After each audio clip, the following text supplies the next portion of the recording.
What the hell are you? মরার এত শখ হয়েছে? সাফারের কথা শুনে নেশা ভ্রু কুচকে বলল, আরে আমাকে দেখে কি মনে হচ্ছে যে এই অল্প বয়সে আমার মরার ইচ্ছে হয়েছে? তাহলে এইভাবে রাস্তার মাঝখানে দাঁড়ানোর মানে কি? উফ, আর বলবেন না, অনেকক্ষণ ধরে লিফটের জন্য দাঁড়িয়ে আছি, কিন্তু কেউ লিফট দিচ্ছে না, তাই বাধ্য হয়ে ওইভাবে দাঁড়ালাম। By the way, thanks lift দেওয়ার জন্য। আমি তোমাকে কখন লিফট দিলাম? আপনি কিছুকে কম দেখেন? আপনার গাড়িতে বসে আছি আর আপনি বলছেন লিফট কখন দিলাম? এই মেয়ে নামো আমার গাড়ি থেকে। আমি কাউকে লিফট দিতে পারবো না। নামো আমার কার থেকে। প্লিজ এরকম করবেন না। আসলে আমি অনেক বড় বিপদে পড়েছি। বাসা থেকে না বলে বন্ধুদের সাথে সিলেটে চা বাগান দেখতে এসেছিলাম। ভেবেছিলাম কিছুদিনের জন্য হলেও পাপার ওই সিকিউরিটি সেলফ ডিফেন্স থেকে মুক্তি পাবো, কিন্তু এখানে এসেই ফেঁসে গেছি। আমার বাস মিস হয়ে গেছে, বন্ধুরা সবাই আমাকে ছেড়ে চলে গেছে। ভাবলাম পরের বাসে করে ঢাকা যাব, তাই বাস স্ট্যান্ডে এসেছিলাম, কিন্তু কোথা থেকে এসে বদমাইশ চোর আমার পাস ব্যাগ সব চুরি করে নিয়ে চলে গেল। তবুও নিরুপায় হয়ে ওখানেই বসেছিলাম। তখনই কোথা থেকে কিছু লোক এসে আমার দিকে বাজে নজরে তাকালো। তাদের থেকে বাঁচতেই এখন আমার লিফটের প্রয়োজন পড়লো। প্লিজ আমাকে পৌঁছে দিন ঢাকা। আমি এখন ঢাকায় যাচ্ছি না। আপনাকে যেতেও হবে, আমাকে পৌঁছে দিলেই হবে। আমি যদি ঢাকা না যাই তো তোমাকে কি করে ঢাকা পৌঁছে দিব? সেটা আপনার ব্যাপার। দেখুন, এখন আমি আপনার গাড়িতে বসে আছি, মানে আমি এখন আপনার দায়িত্ব। এখন আপনি কি করে আপনার দায়িত্ব নিয়ে আমাকে ঢাকা পৌঁছাবেন সেটা আপনার ব্যাপার, আমার না। আমাকে শুধু ঢাকা পৌঁছে দিন, ব্যাস। এদিকে বলেই নেশা বুকের উপর হাত ভাঁজ করে অন্যদিকে তাকালো। সাফা কিছু বলতে গিয়েও থেমে গেল। সত্যি এটা একটা মেয়ের সেলফ ডিফেন্সের ব্যাপার। অত রাতে মেয়েটা যাবে বা কোথায়? তাই সাফার কিছু না বলে গাড়ি স্টার্ট দিল। নেশার ঠোঁটে মুচকি হাসি ফুটে উঠল। গাড়ি তার নিজ গতিতে চলছে। সাফার দাঁতে দাঁত চেপে গাড়ি চালাচ্ছে, কারণ নেশা সেই তখন থেকে বকবক করে তার মাথাটা নষ্ট করে দিচ্ছে। আমি নেশা, আপনি? আচ্ছা, আপনি সিলেটে কোথায় থাকেন? কি করেন আপনি? বিজনেস? কিন্তু আপনাকে দেখে কিন্তু বিজনেসম্যান মনে হয় না। কেমন জানি মাফিয়া মাফিয়া ভাব আপনার চেহারায়। একদম বার পাপার মতো। আমার পাপাকেও না আগে আমার মাফিয়া মাফিয়া মনে হতো। বলেই নেশা হেসে কুটি কুটি। আচ্ছা, আপনার বিয়ে হয়েছে? দেখে তো মনে হয় না বিয়ে হয়েছে, কারণ আজকালকার হ্যান্ডসাম ছেলেরা আগে ইচ্ছে মতো মেয়ে পটায়, তারপর একটা হাপলা মেয়ে দেখে বিয়ে করে নেয়। তা আপনিও কি মেয়ে পটাচ্ছেন? নেশার কথা শুনে সাফার অগ্নি দৃষ্টিতে তার দিকে তাকালো। তার এই দৃষ্টি দেখে নেশা ভয় বলতে লাগলো। ওকে ওকে, বলতে হবে না। বলে নেশা চুপ করে বসলো। তারপর কিছু একটা ভেবে আবার বলল, আমার কি মনে হয় জানেন তো? আপনাকে দিয়ে মনে হয় কোনো মেয়ে পটেনি, তাই এত রাগ দেখাচ্ছেন আমার। এবার সাফারের সহ্যের সীমা ছাড়িয়ে গেল। Stop, stop this nonsense. কত কথা বলো তুমি। মনে হচ্ছে কানের মধ্যে হরতাল শুরু হয়ে গেছে। আমি একাই একটা মেয়ে, আপনার কানে কি করে হরতাল করব? হরতাল করতে তো অনেক জনের দরকার হয়। মুখে আঙুল দিয়ে দিয়ে মিনমিন করে বলল নেশা। সাফার কটকট করে তার দিকে তাকালো। ওকে ওকে, আমি চুপ। এই মুখে কুলুপ আটলাম, কিন্তু এই মুহূর্তে আমার কাছে মুখে আটকানোর মতো কুলুপ নেই। আঙুল দিলে চলবে? ওহ গড, স্টপ ইট ইডিয়েট। এদিকে সাফারের ঝাড়ি খেয়ে নেশা চুপ। কিছুক্ষণ দুজনে নীরব। এমন সময় হঠাৎই নেশা চেঁচিয়ে উঠল। Stop stop stop stop the car. এমন আকস্মিক ঘটনায় সাফার কিছুটা অবাক হয়ে গাড়ি থামালো। কি হলো? নেশা রাস্তার পাশে একটা দোকান দেখিয়ে বলল, টি স্টল। তো চলুন চা খাবো। Are you mad? এই ফুটপাথ থেকে এখন আমি চা খাবো? তো কি হয়েছে? শুনেছি এই ফুটপাতের স্টলের টি নাকি সুস্বাদু হয়। চলুন খাবো। ইম্পসিবল, আমি যাব না। আরে চলুন না। বললাম তো যাব না। আরে ধুর, চলুন তো। এদিকে নেশা জোর করে সাফারকে নিয়ে গাড়ি থেকে নামলো। টঙের দোকান থেকে দুজনে চা খেয়ে আবার গাড়িতে উঠে গেল। সত্যি টিটা অনেক সুস্বাদু ছিল, তাই আমার তো আমার মাম্মামের হাতের কফির কথা মনে পড়ে গেল। চায়ের সাথে তোমার মায়ের কফির কি সম্পর্ক? চায়ের সাথে না, স্বাদের সাথে সম্পর্ক। আমার মাম্মাম অনেক সুন্দর কফি বানায়। কতদিন তার হাতের বানানো কফি খাই না। কাল বাসায় গিয়ে আগে মাম্মামের হাতে কফি খাবো, নয়তো নো টকিং। আর হ্যাঁ, এই মুহূর্তে আমার কাছে টাকা নেই, আমার যা যা খরচ হয় সবটা নিজের ব্রেনে নোট করে নিন, ঢাকায় গিয়ে সব শোধ করে দেব। গাড়ি চলছে, সাথে নেশার বকবকানি। সাফার দাঁতে দাঁত চেপে সবকিছু সহ্য করছে। এই মেয়ে এত কথা বলে কিভাবে? ইচ্ছে করছে ধাক্কা মেরে গাড়ি থেকে ফেলে দেয়। তখনই আবার নেশা বলে উঠল, স্টপ স্টপ স্টপ, গাড়ি থামান। সাফার গাড়ি ব্রেক করে বিরক্তির স্বরে বলল, আবার কি? Ice cream, what? আইসক্রিম খাবো। তুমি কি ছোট বাচ্চা যে এখন আইসক্রিম খাওয়ার জন্য বায়না ধরছো? তো আমি ছোটই তো, আমার মধ্যে বড় হওয়ার কি দেখলেন? জানেন, আমার পাপ্পা এখনো আমায় লিটল প্রিন্সেস বলে ডাকে। তাহলে বড় হওয়ার কোনো প্রশ্নই ওঠে না, ইনফ্যাক্ট উঠবেও না, কারণ আমি তো মামা পাপার একমাত্র মেয়ে। আমার ছোট কেউই নেই, তো আমি বড় হব কিভাবে? এটা বলেই হাসতে হাসতে শেষ নেশা। শ্যাট আপ স্টুপিড, এখন এত রাতে আমি আইসক্রিম কোথায় পাবো? আপনার সামনেই তো আইসক্রিম ক্যাফে। সাফার পাশে তাকিয়ে থেকে, একটা ক্যাফে ওপেন রয়েছে। এত রাতে কি এই মেয়েটার জন্য এই ক্যাফে খোলা রেখেছে? এটা অসহ্য। সাফার এক রাশ বিরক্ত নিয়ে বেরিয়ে পড়লো আইসক্রিম আনতে। একটা গোটা আইসক্রিমের বাক্স এনে নেশার হাতে ধরিয়ে দিল। নেশা খুশি বাচ্চাদের মতো লাফাতে লাগলো। সাফার গাড়ি চালাচ্ছে আর নেশার দিকে দেখছে। নেশা আইসক্রিম খেতে ব্যস্ত। তার টকটকে গোলাপি ঠোঁটের কোণে একটু আইসক্রিম লেগে আছে। তা দেখে সাফারের ভেতরে তোলপাড় হওয়ার অবস্থা। বুকের ভেতর কেউ হাতুড়ি পেটাচ্ছে। তার হাত পা কাঁপছে। সাফার বারবার অন্যদিকে তাকানোর চেষ্টা করলেও বারবার নেশার দিকে তার চোখ যাচ্ছে। কোনো উপায় না পেয়ে সাফার ধমক দিয়ে বলতে লাগলো, এই মেয়ে এখনো খাওয়া হয়নি? আমার খাওয়া নেই, আপনি পড়ে আছেন কেন? আপনারও কি আইসক্রিম খাওয়ার ইচ্ছে হলো নাকি? তা বললেই তো হতো, এত ধমক দেওয়ার কি আছে? এই নিন, এটা খেয়ে নিন। সাফারের দিকে আইসক্রিম এগিয়ে দিয়ে, আমি তোমার মতো ছোট বাচ্চা নই যে আইসক্রিম খাবো। আর তুমি তাড়াতাড়ি খাওয়া শেষ করো, না হলে সব আইসক্রিম জানালা দিয়ে বাইরে ফেলবো। এদিকে সাফারের কথা শুনে নেশা কিছু বলতে গিয়েও বলল না। অন্যদিকে ঘুরে আইসক্রিম খেতে ব্যস্ত হয়ে পড়ল। জানেন, আমার পাপা না প্রতি রাতে আমার জন্য চকলেট আনে, আর যদি না আনে তাহলে তাকে আমি শাস্তি দিই। কি শাস্তি দেই জানেন? সাফার আর চোখে নেশার দিকে তাকালো। 50 বার কান ধরে উদ্বোস করাই। বলেই হাসতে লাগলো নেশা। আর এই শাস্তিটা আমি পাপাকে প্রতি রাতে দিই, কারণ পাপাকে শাস্তি না দিলে তার পকেট থেকে কোনো চকলেট বেরোয় না। আরে আরে, গাড়ি থামান। এবার আবার কি হলো আপনার? গাড়ি থামিয়ে দিতে দাঁত চেপে বলল সাফার।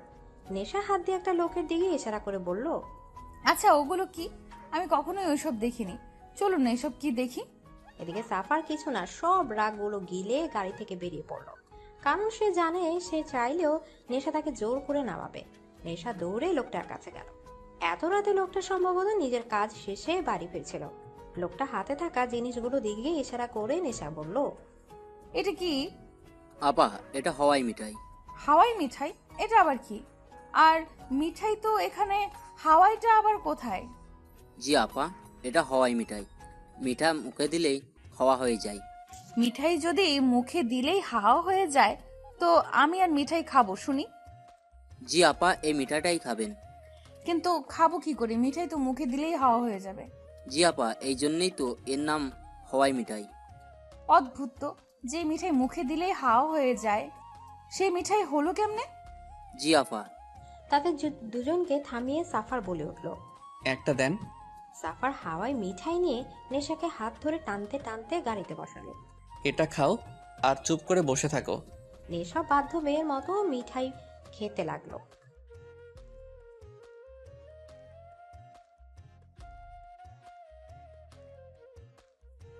এদিকে আচমকা এমন একটা কথায় সাফার মুহূর্তেই নিজের হার্ট বিট মিস করলো। এই মেয়ে বলেছে কি? এই মেয়ে কি বোঝে না এত রাতেও একা একটা মেয়ে আর সাফার একটা ছেলে একসাথে আছে? এমনিই সাফারে কেমন কেমন যেন লাগছে। তার মধ্যে নেশার এই কথায় সাফারের প্রায় দম বন্ধ হয়ে আসছে।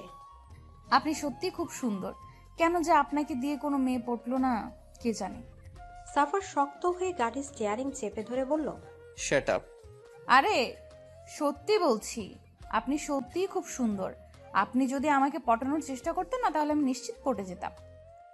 কথা শেষ করার আগেই সাফার এক হাতে নেশার কোমর আর অন্য হাতে তার পেছনে চুল আঁকড়ে ধরে ঠোঁটে ঠোঁট ডুবিয়ে দিল। গাড়ি তার নিজ গতিতে চলছে। নেশার চোখ বড় বড় করে সাফারকে দেখছে, আর সাফার ধীরে ধীরে নেশায় ডুবে যাচ্ছে। কিছুক্ষণ পর সে নেশাকে ছেড়ে আবার গাড়ি চালানোতে মন দিল। নেশা পিঠ সিটে হেলান দিয়ে বসে জোরে জোরে শ্বাস নিতে লাগলো। কি হলো ওটা? সাফার তাকে ভাবতে নেশার শরীরের লোম দাঁড়িয়ে যাচ্ছে। প্রায় অনেকক্ষণ হলো নেশা টু শব্দটিও পড়ছে না। এখন সাফারে কেমন যেন ফাঁকা ফাঁকা মনে হচ্ছে, যেন এই কিছু সময়ে তার নেশার অভ্যাস হয়ে গেছে। সাফার ধীরে ধীরে নেশার দিকে তাকাতে দেখে সে সিটে হেলান দিয়ে ঘুমিয়ে পড়েছে। ল্যাম্পপোস্টের আলোয় নেশার চেহারার এক মায়া ধর দিয়েছে, যেটা দেখার লোভ সামলাতে পারছে না সাফার। গাড়ি থামিয়ে এক দৃষ্টিতে নেশার দিকে তাকিয়ে রইল। কি মায়া এই মুখে! ঘুমন্ত অবস্থায় যেন নেশাকে সদ্য ফোটা পদ্মার কলি মনে হচ্ছে। নেশাকে দেখে সাফারের মধ্যে এক নেশা কাজ করতে ইচ্ছা করছে, তার ঠোঁটটা আরেকটু ছুঁয়ে দিতে ইচ্ছা করছে, কিন্তু পরক্ষণে নিজেকে সামলে অন্যদিকে তাকালো। কি ভাবছে সে এসব? একটা ঘুমন্ত মেয়েকে সেইভাবে দেখছে। সাফার নিজেকে নানাভাবে শাসিয়ে নিজের ব্লেজারটা খুলে নেশার গায়ে জড়িয়ে দিয়ে গাড়ি চালাতে মন দিল। সকালের রৌদ্র চোখ পড়তে নেশার ঘুম ভেঙে গেল। চারিদিকে মানুষের কোলাহল আর অনেকগুলো বাস দাঁড়িয়ে আছে। ভালোভাবে তাকাতে দেখে এটা বাস স্ট্যান্ড। পাশে তাকিয়ে দেখে সাফার তার দিকে অধীর আগ্রহে তাকিয়ে আছে। কাল রাতের কথা মনে পড়তে নেশা কিছু অস্বস্তি হতে লাগে। নেশা তাড়াতাড়ি উঠতে গিয়েই দেখে তার গায়ে ব্লেজার। এটা যে সাফারের সেটা খুব ভালো করে বুঝল সে। তাই নিজের খা থেকে ব্লেজারটা নিয়ে সাফারের দিকে এগিয়ে দিয়ে সে গাড়ি থেকে নেমে পড়ল। তারা ঢাকা এসে গেছে। নেশার সাথে সাফারও নেমে পড়ল। নেশা চারদিক তাকাতে দেখে দুটো লোক বাস থেকে নেমেছে। তাদের দেখেই নেশার রাগ মাথায় উঠল। এই তো এরাই সেই দুজন যারা কাল আমায় বাজে নজরে দেখেছিল। দাঁড়া, আজ তোদের আমার হাত থেকে নিস্তার নেই, বজ্জাত কোথাকার। এদিকে বলেই যে নেশা তাদের দিকে এগোচ্ছে, তার আগে পরপর দুটো গুলি এসে তাদের বুক ফুটো করে দিল। নেশা হতভম্ব হয়ে দাঁড়িয়ে পড়ল। কি হলো এটা? ধীরে ধীরে পেছনে তাকাতে দেখে সাফার গান হাতে দাঁড়িয়ে আছে, আর তার গান থেকে এখনো ধোঁয়া বেরোচ্ছে। চারপাশ লোক চুরি করতে লাগলো। নেশা অবাক হয়ে সাফারের কাছে গেল। এটা কি করলেন? যে আমার নেশার দিকে চোখ তুলে তাকানোর সাহস করবে তাদের সবার এই অবস্থাই হবে। মানে মানে এই মাফিয়া খুব করে নিজের জিনিসে যত্ন রাখতে জানে। মাফিয়া? এই যে কি করলো নেশা? কয়েকটা লোকের হাত থেকে বাঁচতে একটা মাফিয়ার কাছে সে আশ্রয় চেয়েছিল, আর পুরো রাত সে একটা মাফিয়ার সাথে ছিল। পুরো পৃথিবীর নেশার চারদিক ঘুরছে। পৃথিবীর রং ঝাপসা হয়ে আসছে। ধীরে ধীরে সে লুটিয়ে পড়লো, কিন্তু মাটিতে পড়ার আগে এক হাত তার কোমর জড়িয়ে ধরলো। সে হাতের মালিক বাঁকা হেসে বলল, মাত্র এইটুকুতেই অজ্ঞান? এটা তো ট্রেলার ছিল, এখনো তো এই সাফারের নেশার সম্মুখীন হওয়া বাকি। নেশা মাম্মা, পাপা, মাম্মা। এদিকে নেশার ডাক শুনে কুয়াশা তাড়াতাড়ি করে নিজের রুম থেকে বের হলো। কুয়াশাকে দেখেই নেশা দৌড়ে গিয়ে তাকে জড়িয়ে ধরল। মাম্মা, ও মাই গড, কতদিন পর তোমাকে দেখেছি। এতদিন তোমাকে খুব মিস করেছি মাম্মা। কুয়াশাও মেয়েকে জড়িয়ে ধরলো। তার চোখ ছলছল করছে। মিস করলে এইভাবে না বলে চলে যেতে না। জানিস কতটা ভয় পেয়ে গেছিলাম আমি। ও মাম্মা, তোমার কি মনে হয় আমি যদি পাপাকে বলে যেতাম তাহলে কি সে আমাকে একা একা ছাড়তো? ঠিক তার ওই গার্ডসগুলোকে আমার পিছু পিছু পাঠাতো, তাই না বলেই যেতে হচ্ছে। তাই বলে এইভাবে?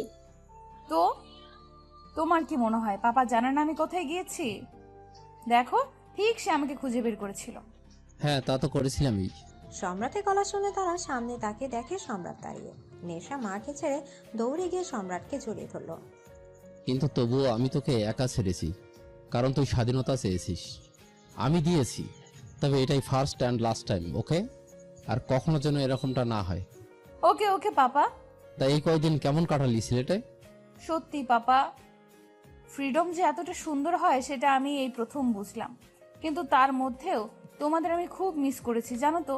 আর কখনো তোমাদের ছেড়ে কোথাও যাব না, promise. Okay my little princess, আমিও তোকে আর কখনো একা ছাড়ছি না। হলো তোমাদের দুই বাবা মেয়ের ভালোবাসা। এখন যা, গিয়ে তাড়াতাড়ি ফ্রেশ হয়ে খেতে আয়, জলদি যা।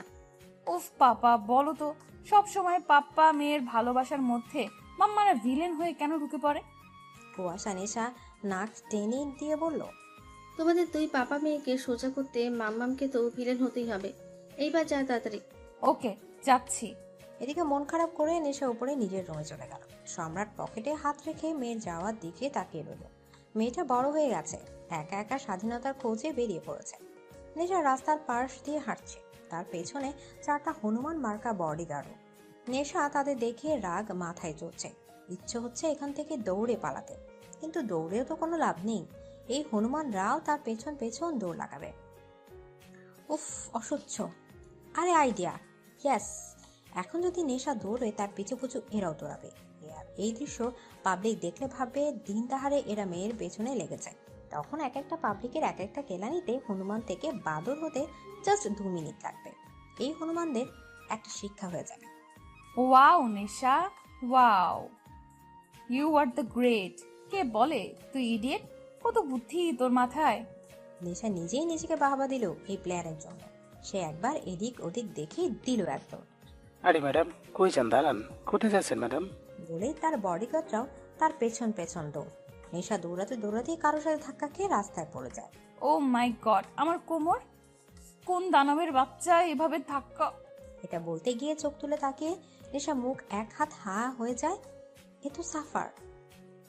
ও my God, what a handsome look. নীল শার্টের উপর কালো ব্লেজার, চোখে কালো সানগ্লাস, কানে ইয়ারফোন, ড্যাশিং হেয়ার, পকেটে হাত দিয়ে সেই অ্যাটিটিউড নিয়ে তার দিকে তাকিয়ে আছে। কিন্তু নেশা বেশিক্ষণ আর সাফারকে দেখতে পারলো না, কারণ তার আগে সাফারের বডিগার্ডরা নেশার দিকে বন্দুক তাক করেছে আর নেশার গার্ডরা তাদের দিকে। এদের পজিশন দেখে মনে হচ্ছে এই মুহূর্তে তৃতীয় শুরু করার জন্য তারা প্রস্তুত। নেশা তাদের দেখে তাড়াতাড়ি উঠেই তার গার্ডসদের গান নামাতে বলল। সাফারও হাতের ইশারা তার গার্ডসদের সরে যেতে বলল। গার্ডসরা গান নামিয়ে সাফারের পেছনে গিয়ে দাঁড়ালো। নেশা সাফারকে কিছু বলতে যাবে তার আগে সাফার নেশাকে নাচেনা ভান করে পাশে থাকা অফিসের দিকে যেতে লাগলো। নেশা হা করে তার যাওয়ার দিকে তাকিয়ে রইল। তাকে ইগনোর করলো, নেশা খানকে ইগনোর করলো। এত বড় অপমান! ইচ্ছে হচ্ছে এখনই গলাটা টিপতে। হাত গলা টিপার মতো করে বাড়িয়ে আবার নিচে নামিয়ে দিল। দূর, এত বড় একটা দানবের গলাও কি করে টিপবে? কত ছোট একটা লিটল প্রিন্সেস।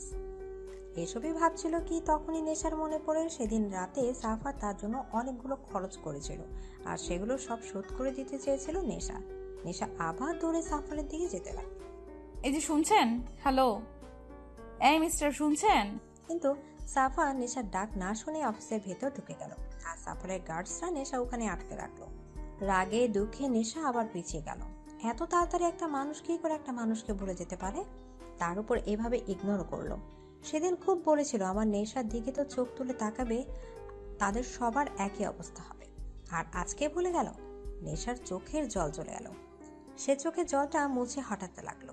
হাঁটতে হাঁটতে আবার থেমে গেল। আচ্ছা, সে হাঁটছে কেন? পেছনে ফিরে গার্ডসের দিকে রাগি লুক করে নিক্ষেপ করলো আর বলল, আমরা হাঁটছি কেন? জি ম্যাডাম, ভার্সিটি থেকে ফেরার সময় আমাদের গাড়ি নষ্ট হয়ে যায়, আর আপনিও জেদ ধরেন হেঁটে হেঁটে বাড়ি ফেরার জন্য। তো আমি যা বলবো তোমরা কি তাই করবে? আমার কথা শোনার জন্য পাপা তোমাদের কাজে রেখেছে। সব সময় শুধু পিছু পিছু ঘুরে বেড়াও। মেয়েদের পিছু পিছু ঘুরতে খুব ভালো লাগে, তাই না? জি মানে না ম্যাডাম। Shut up! এক্ষুনি ড্রাইভারকে ফোন করো আর গাড়ি নিয়ে আসতে বলো। Hurry up! Okay madam. নেশা বুকে হাত ভাঁজ করে অন্যদিকে তাকিয়ে মুখ চেপে হাসছে। আছে খুব করে এই হনুমানদের জব্দ করতে পেরেছে। আর তো লাফানোর ইচ্ছা হচ্ছে। হি হি। লিফট খুলতে সাফার ওখান থেকে বেরিয়ে সামনের 104 নম্বর ওয়ার্ডে ঢুকে পড়ে আর তার গার্ডরা তার পিছু পিছু এসে দরজার সামনে দিকে দাঁড়িয়ে পড়ে। রুমের মধ্যে বড় টেবিলের দুপাশে বেশ কয়েকজন নামকরা বিজনেসম্যান বসে আছে। সাফার সোজা টেবিলের মাথায় গিয়ে 2 হাত টেবিলে গিয়ে একটু বুকে দাঁড়ায়। এদের সবাইকে সাফারের লোক ভয় দেখিয়ে এখানে এনেছে। বিজনেসম্যানদের মধ্যে একজন বলে উঠল, আমরা সবাই আপনার ডিল অ্যাকসেপ্ট করলাম, শুধু আমাদের ফ্যামিলি যেন কিছু না হয়। অবভিয়াসলি আমি আপনাদের ওপর সন্তুষ্ট থাকলে আপনারাও আপনাদের ফ্যামিলি নিয়ে সন্তুষ্ট থাকবেন। শুধু সম্রাট খানকে টপ বিজনেসম্যান থেকে পথের ভিখিরি বানাতে হবে। মার্কেটে ওনার ছোট বড় যত শেয়ার আছে সবগুলোকে ফার্স্ট আউট করতে হবে, সবগুলোর সেল ডাউন করতে হবে। আর এই জন্য আপনারা যা করার তাই করুন, আর আপনাদের প্রয়োজনীয়তা মিটিয়ে দেওয়ার দায়িত্ব আমার। সাফা টেবিল থেকে হাত উঠিয়ে সোজা হয়ে দাঁড়িয়ে ব্লেজার ঠিক করতে করতে বলে, এনিথিং এলস? আপনি এত বড় একজন মাফিয়া হয়ে বিজনেসম্যান সম্রাট খানের ক্ষতি কেন চান? ওনার সাথে আপনার কি শত্রুতা? এদিকে একজন খুব উৎসাহ নিয়ে জানতে চাইল। সাফার আবার খুব জোরে টেবিলে 2 হাত রেখে দাঁতে দাঁত চেপে বলল, যা করতে বলা হয়েছে আপনি শুধু সেটুকুতেই মন দিন। বেশি এক্সাইটমেন্ট আপনার জন্য খুব খারাপ হতে পারে। সাফারের ভয়ঙ্কর রূপ দেখে সবাই দমে গেল। সাফার একবার সবার দিকে চোখ বুলিয়ে সোজা হয়ে দাঁড়িয়ে আছে। নিজের ব্লেজার ঠিক করতে করতে রুম থেকে বেরিয়ে গেল। সাফার অফিস থেকে বেরোতেই তাড়াতাড়ি গার্ডস এসে গাড়ির দরজা খুলে দিল। সাফার গাড়িতে বসতেই গার্ডসরা কার স্টার্ট দিল। গাড়ি চলতে চলতে হঠাৎ মাঝ রাস্তায় থেমে যায়। সামনে কতগুলো সাদা গাড়ি এসে দাঁড়িয়েছে। গাড়িগুলো দেখে সাফারের ঠোঁটে বাঁকা হাসি ফুটে উঠল। গার্ড এসে গাড়ির দরজা খুলে দিতে সাফার গাড়ি থেকে নেমে সামনে যায়। সম্রাট পকেটে হাত রেখে গাড়ির সামনে দাঁড়িয়ে আছে। সাফার সম্রাটের সামনে যেতে সম্রাট বলে ওঠে, খুব ভালোই চাল চলেছ, কিন্তু একটা কথা কান খুলে শুনে রাখো, এই সম্রাট এমনি এমনি এত দূর আসেনি। নিজের বিজনেস কিভাবে হাতে রাখতে হয় তা আমি খুব ভালো করেই জানি। ট্রাই করতেই পারেন, কিন্তু সাফার চৌধুরীর হাত থেকে আপনার মুক্তি নেই। তিলে তিলে শেষ করব আপনাকে। আমার বাবার খুনের প্রতিশোধ খুব নিখুঁতভাবেই নেব আমি। গম্বুজ ভুল করেছিল, আমি তার শাস্তি দিয়েছি শুধু। আর সেই শাস্তির পরিণামটা এখন আপনাকে ভুগতে হবে। ভুলে যেও না, আমিও একসময় এই কালো দুনিয়ার কিং ছিলাম। ওই কালো দুনিয়া থেকে বেরিয়ে এসেছি বলে যে সবকিছু ভুলে গেছি তেমনটা একদম ভেবো না। ছিলেন হয়তো আপনি কিং, কিন্তু এখন এই দুনিয়ার কিং আমি। আর এই কিং কী করে নিজের প্রতিশোধ নেয় সেটা এখন দেখবেন আপনি। Just wait and watch. বলেই সাফার দু হাত দুলাতে দুলাতে ওখান থেকে চলে আসে। সম্রাট সাফার যাওয়া থেকে তাকিয়ে রইল। একসময় সে কুয়াশাকে কথা দিয়েছিল যে এই দুনিয়ায় সে আর ফিরবে না, কিন্তু তার অতীত তাকে আবার ওই দুনিয়ায় টেনে নিয়ে যাচ্ছে। কুয়াশা নেশা খাইয়ে দিচ্ছে আর নেশা বক বক করছে। জানো মাম্মা, আজ না ভার্সিটি থেকে ফেরার সময় ওই লোকটার সাথে দেখা হয়েছিল। কোন লোকটা? আরে বলেছিলাম না যে সেদিন রাতে আমাকে লিফট দিয়েছিল, উনি। তুই তো বলেছিলি ও একটা মাফিয়া। হ্যাঁ তাই তো, কিভাবে আমার সামনেই থাক ওই বাজে লোক দুটোর বুকে গুলি মেরে ফুটো করে দিয়েছিল। বেশ করেছে, কি রকম আমার দিকে বাজে নজরে তাকাচ্ছিল। পারলে আমার উপর উঠে যেত, ইচ্ছে করছিল ওখানে মাথায় গুলি মেরে খুলি উড়িয়ে দিই। তবে আমার কাজটা উনি করে দিয়েছিলেন, ভালোই হলো তাই না? মানুষ খুন করা ভালো কি করে হলো? আর দেখা হলো, কি বললেন উনি? ধুর, এটাই সমস্যা, কিছুই তো বললেন না উনি, ফুল ইগনোর করে চলে গেলেন। হয়তো মনে নেই তোর কথা। মনে নেই মানে? মনে থাকবে না কেন? এই আমি যদি 1 ঘন্টা একজনের সাথে থাকি, তবে তার কাছে আমি অমর বকবকানির নামে চিরস্মরণীয় হয়ে থাকি। আর সেখানে তো ওনার সাথে পুরো 1 রাত বকবক করেছি। তাহলে এত তাড়াতাড়ি উনি কি করে আমায় ভুললেন? আচ্ছা, ভুলেছে তো ভুলেছে, এতে কি বা আসে যায়? আসে যায়, অনেক কিছুই আসে যায়। মানে আমি কিছু জানি না, তবে ওনার ইগনোর কেন জানি আমি কিছুতেই মেনে নিতে পারছি না। কথাটা শোনার সাথে সাথে কুয়াশার বুক ধক করে ওঠে। কি বলছে নেশা? তাহলে নেশা শেষে একজন মাফিয়ার? আর কিছু ভাবার আগে কোথা থেকে সম্রাট এসে ডাইনিং টেবিলে নেশার পাশে এসে বসে। কি কথা হচ্ছিল শুনি? কিছু না বাপ্পা, তুমি এতক্ষণ কোথায় ছিলে? এই তো এখানেই। সো মিসেস খান, শুধু কি মেয়েকেই খাওয়াবেন নাকি আমাকে একটু ভাগ দেবে? কেন হবে না, এই তো দিচ্ছি। বলে সম্রাটের জন্য খাবার খুলতে যাবে, তখনই সম্রাট বলে ওঠে, আরে এ কি করছো? আমি নিজে খাচ্ছি না, আমাকেও খাইয়ে দাও। কি, আপনি কি ছোট বাচ্চা যে আপনাকে খাইয়ে দিতে হবে? বাড়ির ছোট বাচ্চা নই তো কি হয়েছে, তোমার স্বামী তো। মেয়ের সামনে কি শুরু করলেন বলুন তো? ওমা, প্রিন্সেস আছে তো কি হয়েছে? এত আবার ফুর্তি তোমার ভালোবাসা? নেশা খিটখিটি হাসতে লাগলো। আপনি চুপ করবেন? Okay little princess, close your eyes. তোমার মাম্মাস লজ্জা পাচ্ছে। ওকে। নেশা জলদি নিজের চোখ কটকট করে বন্ধ করে নিল। এবার তো কোনো প্রবলেম নেই, এবার দাও তো, খুব খিদে পেয়েছে। উফ, এরা বাবা মেয়ে 2 এক। কুয়াশা 1 ঘন্টে রাগ নিয়ে সম্রাটকে খাইয়ে দিল। আর সম্রাট কুয়াশার রাগে লুক দেখে একটু হেসে চোখ টিপ দিল। এদিকে নেশা রেস্টুরেন্টে বন্ধুদের সাথে বসে আছে, আর তার গার্ডসরা কিছু দূরে দাঁড়িয়ে আছে। তারা চুপচাপ কথা বলছে আর লাঞ্চ করছে। এমন সময় তার এক ফ্রেন্ড বলে উঠল, হে গাইস, ছেলেটাকে দেখ, হোয়াট এ হ্যান্ডসাম। ইচ্ছে হচ্ছে টুপ করে গিলে ফেলি। তার কথা শুনে নেশা পেছনে তাকালো। ও মাই, যে সাফার! সাফার তার গার্ডদের নিয়ে রেস্টুরেন্টে ঢুকছে। ও রেস্টুরেন্টে কি করছে? মাফিয়া মানুষ কি এখন তাদের সাথে একই রেস্টুরেন্টে বসে লাঞ্চ করবে নাকি?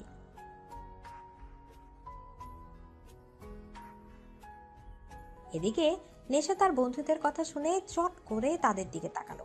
কি খারাপ নজর! ইচ্ছে করে সব নুডলস ওদের মাথায় ঢালে।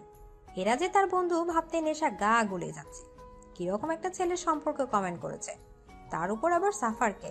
সাফারকে নিয়ে বলা কোনো কথাই তার সহ্য হচ্ছে না। রাগে গা জ্বলে যাচ্ছে তার। সাফার রেস্টুরেন্টের ভেতর ঢুকে নেশার সামনে সিটে গিয়ে দাঁড়ায়, আর তার গার্ডরা সেই সিটে বসে থাকা একটা লোকের দিকে বন্দুক তাক করে। সাফারকে ওখানে দাঁড়াতে দেখে সিটে বসে থাকা একজন লোক ভয়ে ভয়ে উঠে দাঁড়ায়। সাফার সব কিছু সহ্য করতে পারলেও ধোঁকা সহ্য করে না। আমার সব ডিটেলস, আমার গোপনে সম্রাট খানকে দেওয়ার মতো ধোঁকা দিয়েছিস তুই আমাকে, আর শাস্তি খুব ভয়ানক হবে। সরি স্যার, এবারের মতো ক্ষমা করে দিন, আর এরকম হবে না। এবারের মতো ক্ষমা করে দিন প্লিজ স্যার, প্লিজ। সাফারের কাছে একটা ভুলই তার ফার্স্ট অ্যান্ড লাস্ট ভুল হয়। সাফার অন্যদিকে তাকায়। Shoot him. এদিকে কথাটা বলার সাথে সাথে গার্ডরা ওই লোকের শরীর গুলিতে ছাতরা করে দেয়।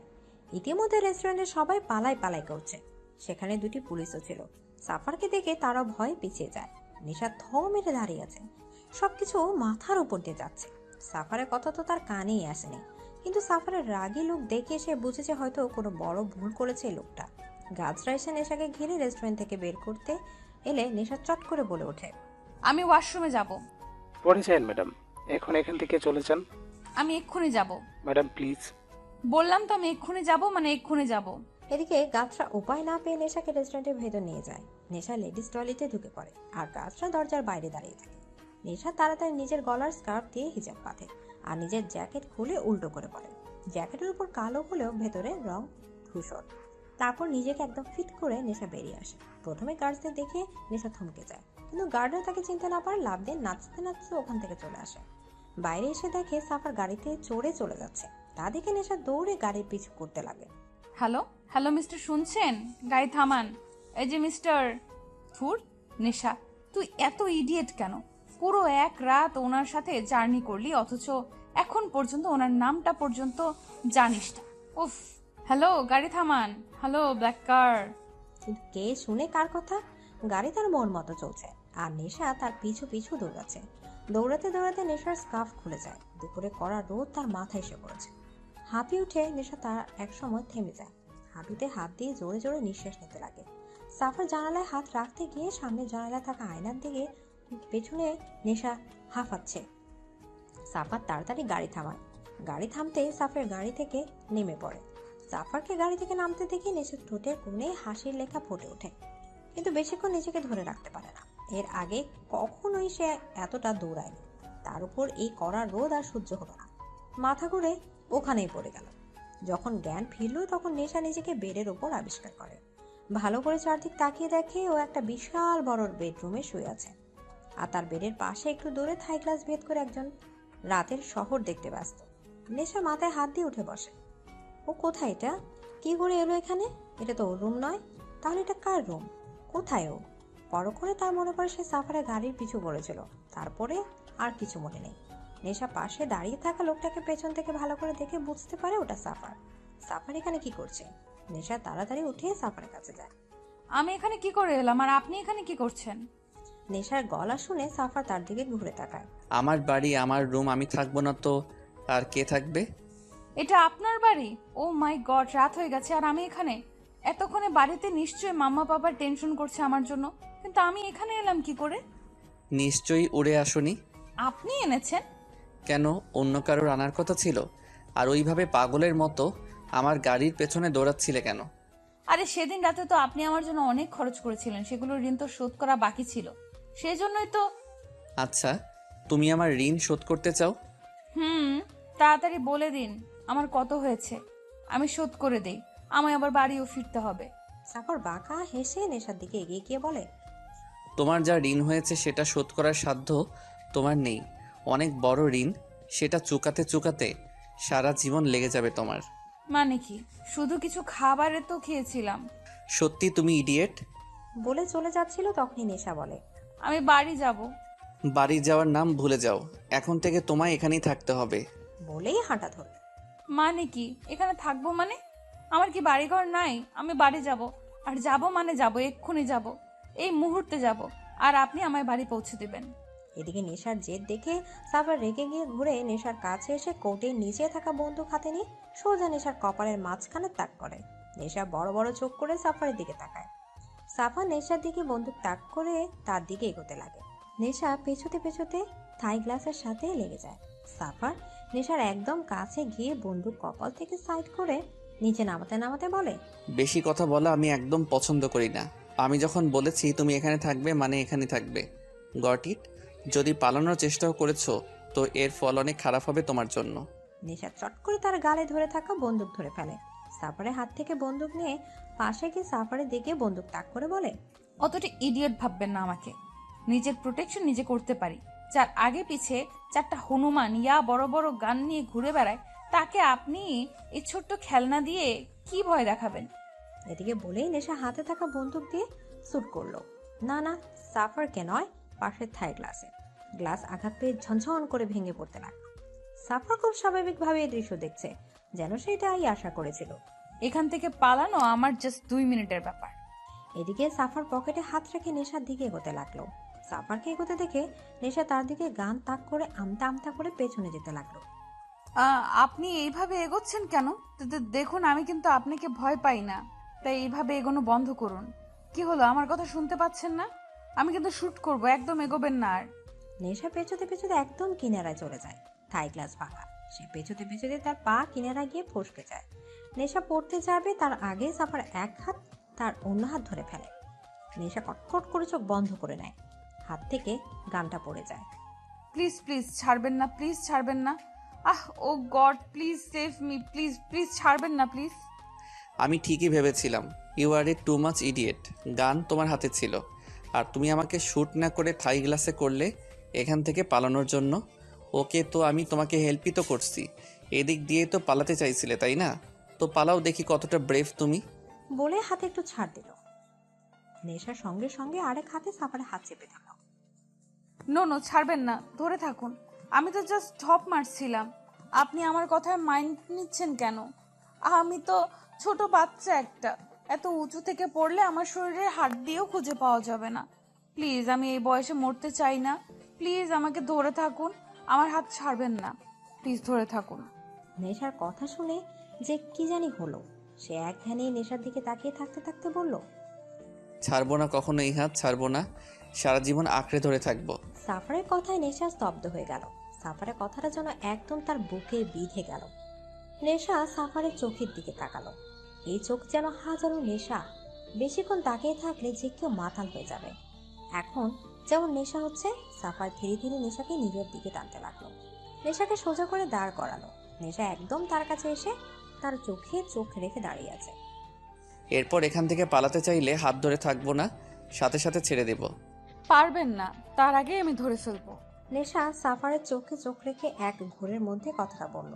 সাফার চট করে নেশার চোখ থেকে চোখ সরিয়ে নিল।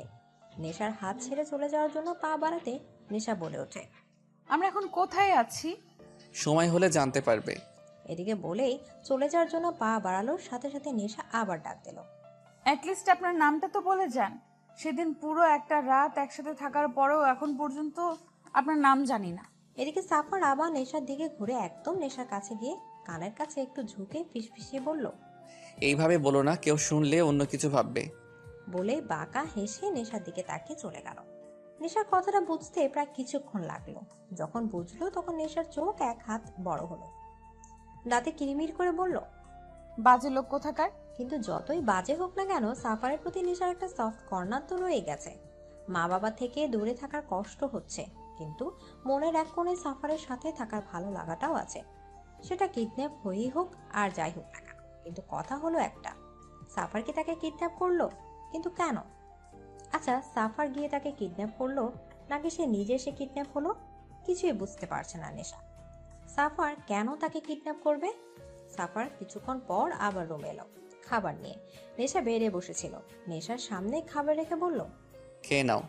এদিকে নেশা একবার খাবারের দিকে তাকিয়ে আবার চোখ ফিরে নিয়ে বলল, খাবো না। যদিও খিদে পেয়েছে তবু কিডন্যাপ বলে কথা, একটু তো দর দিতেই হয়। বেশি ন্যাকামো না করে চুপচাপ খেয়ে নাও। বললাম তো খাবো না। সাফার এবার একরাশ বিরক্তি নিয়ে নেশার পাশে বসে প্লেট হাতে নিয়ে নেশার দিকে হাত বাড়িয়ে বলল, হা করো। নেশা অবাক হয়ে সাফারের দিকে তাকালো। কি হলো, হা করতে বলেছি? এদিকে নেশা সাফারের দিকে তাকিয়ে হা হয়ে আছে। সাফার তাকে খাওয়াতে লাগলো। নেশার মনে হচ্ছে সে যেন স্বপ্ন দেখছে। এই মুহূর্তে সে শুধু সাফারকেই দেখছে। তার খুব ইচ্ছে হচ্ছে এই মুহূর্তটাকে আটকে রাখা, ঘড়ির কাঁটাগুলো খুলে রাখার যেন সময়টা এখানে আটকে থাকে। সাফার তাকে সারা জীবন এভাবে খাওয়াতে থাকে, কিন্তু সারাদিন এভাবে খেলে তো সে মোটা হয়ে যাবে। আর মোটা হয়ে গেলে যদি সাফার আর তাকে খাইয়ে না দেয় তখন? না বাবা, সারা জীবন খাওয়ানোর কোনো দরকার নেই। নেশা আর খাবেই না। আর খাবো না। কেন? পেট ভরে গেছে। এই খাবারটা পুরোটা শেষ করতে হবে তোমায়। বললাম তো আর খেতে পারবো না। আর একটু খেলে পেট পুরো ফুটো হয়ে যাবে। এই মেয়ে শোনো, তোমাকে এখানে তুলে আনা হয়েছে, শ্বশুরবাড়ি আসনি যে আদর করে খাওয়ানো হবে। কিন্তু আপনি তো সেটাই করছেন। সাফা থতমত খেয়ে গেল। কি বলবে বুঝতে না পেরে প্লেট রেখে উঠে দাঁড়ালো। তুমি খাও আর না খাও তাতে আমার কিছু যায় আসে না। বলেই চলে গেল। নেশা সাফারে যাওয়ার দিকে কিছুক্ষণ তাকিয়ে থেকে বেডে গিয়ে কম্বল গায়ে জড়িয়ে গুটিসুটি মেরে শুয়ে পড়ল। সকালে নেশার খুব তাড়াতাড়ি ঘুম ভেঙে গেল। নেশা আড়মোড়া ভেঙে উঠে রুর দিকে পা বাড়ালো, বারান্দার দিকে। সকালের দৃশ্যটা কত সুন্দর। চারদিক পরিবেশ দেখতে দেখতে নেশা পাশের বারান্দার চোখ পড়তে দেখে সাফার তার দিকে এক নজরে তাকিয়ে আছে।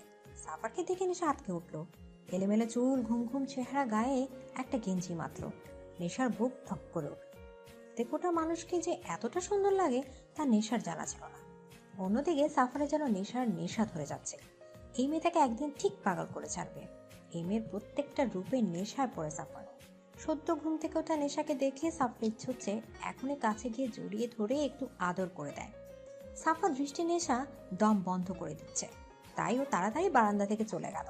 রুমে এসেই যেন সে দম নিল। আর কিছু না ভেবে সোজা ওয়াশরুমে ঢুকে পড়ল। নেশা বেডের উপর টাওয়াল পরে বসে আছে। ওয়াশরুমে ঢোকার সময় তার মনেই ছিল না যে এখানে তার ড্রেস নেই। এখন এই টাওয়াল ছাড়া কিছু পরারও নেই। নেশা তার ড্রেস ধুয়ে শুকাতে দিয়েছে। শুকাতেই ওটা পরবে, কিন্তু ততক্ষণ তাকে এইভাবেই বসে থাকতে হবে। এমন সময় দরজা খোলার শব্দে নেশা বেড থেকে লাফিয়ে উঠে বেডশিট টেনে শরীরে জড়িয়ে নেয়। সাফার রুমে ঢোকার নেশার দিকে তাকাতে থমকে যায়। এই মেয়ের আবার কি হলো? এইভাবে বেডশিট জড়িয়ে রেখেছে কেন শরীরে? এই মেয়ে পাগল নাকি? এইভাবে বেডশিট জড়িয়ে রেখেছো কেন? সাফারের কথায় নেশার রাগ চরম পর্যায়ে উঠল। সে সাফারের দিকে এগোতে এগোতে বলল, যখন কিডন্যাপ করতে পারেন না তখন কিডন্যাপ করতে কে বলেছিল শুনি? তুলে এনেছেন অথচ এটা জানেন না যে যাকে তুলে নিয়ে যাচ্ছি তার জন্য ড্রেসের প্রয়োজন হয়। নেশার চড়া গলা শুনে সাফার রেগে দাঁতে দাঁত চেপে বলে, হোয়াট দ্য? আপনার ওয়াদ্দা আপনার কাছে। এদিকে আর কিছু বলার আগে নেশার পা লেগে বেডশিট পড়ে যায়। নেশার চমকে উঠে নিজেকে আড়াল করতে সাফারকে গিয়ে জড়িয়ে ধরে। এই পুরো ঘটনায় সাফার পুরো থ মেরে গেছে। তার বুকের মাঝে থাকা নেশা তার হার্টবিট শুনতে পাচ্ছে। যে মেয়ে ধীরে ধীরে তার নেশায় পরিণত হচ্ছে, আজ সেই মেয়ে শুধু একটা টাওয়াল পরে তাকেই জড়িয়ে ধরেছে। এই মুহূর্তেও নিজেকে সামলানো সব থেকে কঠিন। সাফার যেন ভেতর থেকে এলোমেলো হয়ে যাচ্ছে। সাফার কোনো মতো নিজেকে সামলে বলল, ইডিয়েট, আমাকে জড়িয়ে না ধরে চুপচাপ ওয়াশরুমে গিয়ে বসে থাকো। আর যতক্ষণ পর্যন্ত আমি না ডাকবো ততক্ষণ ওয়াশরুম থেকে বেরোবে না। নেশা সাফারের বুক থেকে মাথা উঠিয়ে বলে, কেন ওয়াশরুমে কেন? এদিকে নেশার কথা শুনে সাফার নেশার কোমর জড়িয়ে ধরে তাকে নিজের আরো কাছে টেনে এলো, বলল, কারণ আমি চাই না তোমাকে এইভাবে আমি ছাড়া অন্য কেউ দেখুক। সাফারের কথায় যেন এক নেশা আছে, আর সেই নেশায় নেশা ডুবে যাচ্ছে। সাফারের নেশাগ্রস্ত চোখগুলো থেকে যেন নেশার চোখ সরানো দায় হয়ে পড়েছে। নেশা সাফারের চোখে চোখ রেখে মৃদুস্বরে বলল, ছাড়ুন আমাকে। সাফার এখনো তার দিকে একইভাবে তাকিয়ে আছে। তা দেখে নেশা আবার বলল, কি হলো? বললাম তো ছাড়ুন। এবার সাফার নেশার দিকে একটু ঝুঁকে ফিসফিসিয়ে বলল, কিডন্যাপ হয়েছো বলে কি এখন পাগলও হয়ে গেলে? সাফারের কথা শুনে নেশা ভ্রু কুঁচকে তাকালো। তারপর সাফারের চোখ থেকে চোখ সরিয়ে নিজের হাতের দিকে তাকিয়ে নিজেই লজ্জা পড়ে গেল। সে নিজে সাফারের বুকের শার্ট খামচে ধরে রেখেছে। তাড়াতাড়ি সাফারকে ছেড়ে দূরে গিয়ে দাঁড়ালো। সাফার নেশার দিকে তাকিয়ে একটু বাঁকা হেসে রুম থেকে চলে গেল। আর নেশা তাড়াতাড়ি ওয়াশরুমে ঢুকে পড়ল। এই বাড়িতে আনাচে কানাচে যতগুলো গার্ডস আছে, হুট করে যদি একজন রুমে ঢুকে পড়ে তো কেলেঙ্কারি হয়ে যাবে। এদিকে সাফার শপিং মলের মাঝখানে দাঁড়িয়ে আছে। কিছুক্ষণের মধ্যে সাফারের গার্ডসরা মল পুরো ফাঁকা করে। দোকানদাররা সবাই ভয়ে ভয়ে সব ড্রেস বের করে দেখাচ্ছে, কিন্তু সাফার বুঝতে পারছে না কিনবে কোনটা, কোনটা পরলে নেশার সব থেকে বেশি সুন্দর লাগবে। তার মতে নেশা যে ড্রেসই পরুক না কেন সেই ড্রেস সুন্দর হয়ে ওঠে। তাই সাফারের সামনে থাকা সব ড্রেসই প্যাক করে দিতে বলল। সাফার মল থেকে বেরোবে এমন সময় তার চোখ গেল একটা লাল শাড়ির দিকে। পুরো শাড়িটা লাল রঙের। এই শাড়িতে নেশাকে কল্পনা করতে সাফারের এক অন্যরকম অনুভূতি কাজ করছে। সাফার ওই শাড়িটাও নিয়ে নিল। সাফার রুমে এসে দেখে রুমে কেউ নেই। এই মেয়ে সত্যি সত্যি এতক্ষণ ধরে ওয়াশরুমে ঢুকে আছে। গাছরা এসে সব প্যাকেট রুমে রেখে গেল। সাফার গিয়ে ওয়াশরুমে দরজা নক করলো। নেশা, নেশা, এতক্ষণে আপনার ডাকার সময় হলো? সেই কখন থেকে ওয়াশরুমে ঢুকে আছি। আমার কি খিদে টিতে পায় না নাকি? ইডিয়েট, কথা না বলে বেরিয়ে এসো। আমি অতটাও ইডিয়েট নই যে এই অবস্থায় বেরিয়ে পড়ব। রুমে আমার ড্রেস শুকোতে দেওয়া আছে, সেটা আমাকে এনে দিন। হোয়াট দ্য, আমাকে কি তোমার সার্ভেন্ট বলে মনে হয়? জি না, একজন কিডন্যাপার, যে কি ভালো মতো কিডন্যাপও করতে পারে না। Shut up. No, shut up. আপনি রুম থেকে বেরোন, আমি আমার ড্রেস নেব। তুমি আমার রুম থেকে আমাকে বেরোতে বলছো? আপনি আমাকে ইডিয়েট বলেন, এখন তো দেখছি আপনি নিজেই একটা ইডিয়েট। এটা আপনার নয়, আমার রুম, ওকে? ইডিয়েট, এই পুরো বাড়ি আমার। বাড়িতে থাকা প্রত্যেকটা রুম আমার, আর রুমের মধ্যে থাকা প্রত্যেকটা জিনিস আমার, আর ওই ওয়াশরুমের ভেতরে থাকা তুমিও। বলতে গিয়েও থেমে গেল সাফার। তারপর কিছু একটা ভেবে বলল, আমি বেরিয়ে যাচ্ছি, তাড়াতাড়ি চেঞ্জ করে খেয়ে নিও। বলেই সাফার রুম থেকে বেরিয়ে গেল। আর নেশার সাথে সাথে ওয়াশরুম থেকে বেরিয়ে এলো। বেডের উপর চোখ পড়তে তার চোখ প্রায় চড়ক গাছ। পুরো বেডে কতগুলো ব্যাগ দিয়ে ভর্তি। নেশা গিয়ে ব্যাগ খুলে দেখে প্রত্যেকটা ব্যাগে বিভিন্ন ধরনের ড্রেস আর তার প্রয়োজনীয় অনেক জিনিসই আছে। দেখে মনে হচ্ছে এই জিনিসগুলোকে কিডন্যাপ করে নিয়েছে, কিন্তু নেশা বুঝতে পারছে না আসলে কি সে কিডন্যাপ হয়েছে। কিডন্যাপ হলে কি মানুষের এত আরামে রাখা হয়? তার জন্য পুরো দোকান কিনে ফেলেছে মনে হয়। আচ্ছা, সাফার এসব কেন করছে? কেন তাকে এখানে এভাবে আটকে রেখেছে? আর তার জন্য এসবই বা কেন করছে? তাহলে কি সাফারও তাকে... ধুর, এসব কি ভাবছে নেশা? পাগল হয়ে গেল না তো? সাফারের মতো একটা মাফিয়া তার মতো ইডিয়েটকে কেন? আর ভাবতে ভালো লাগছে না, পাগল হয়ে যাবে নেশা। নেশা তাড়াতাড়ি একটা গাউন নিয়ে চেঞ্জিং রুমে চলে গেল। রাস্তায় সাফারের গাড়ির একদম সামনে সম্রাটের গাড়ি দাঁড় করানো। সাফার আর সম্রাট দুজনে মুখোমুখি। সম্রাট আজ চুপসে গেছে। মেয়ের চিন্তা থেকে তাকে কুড়ে কুড়ে খাচ্ছে।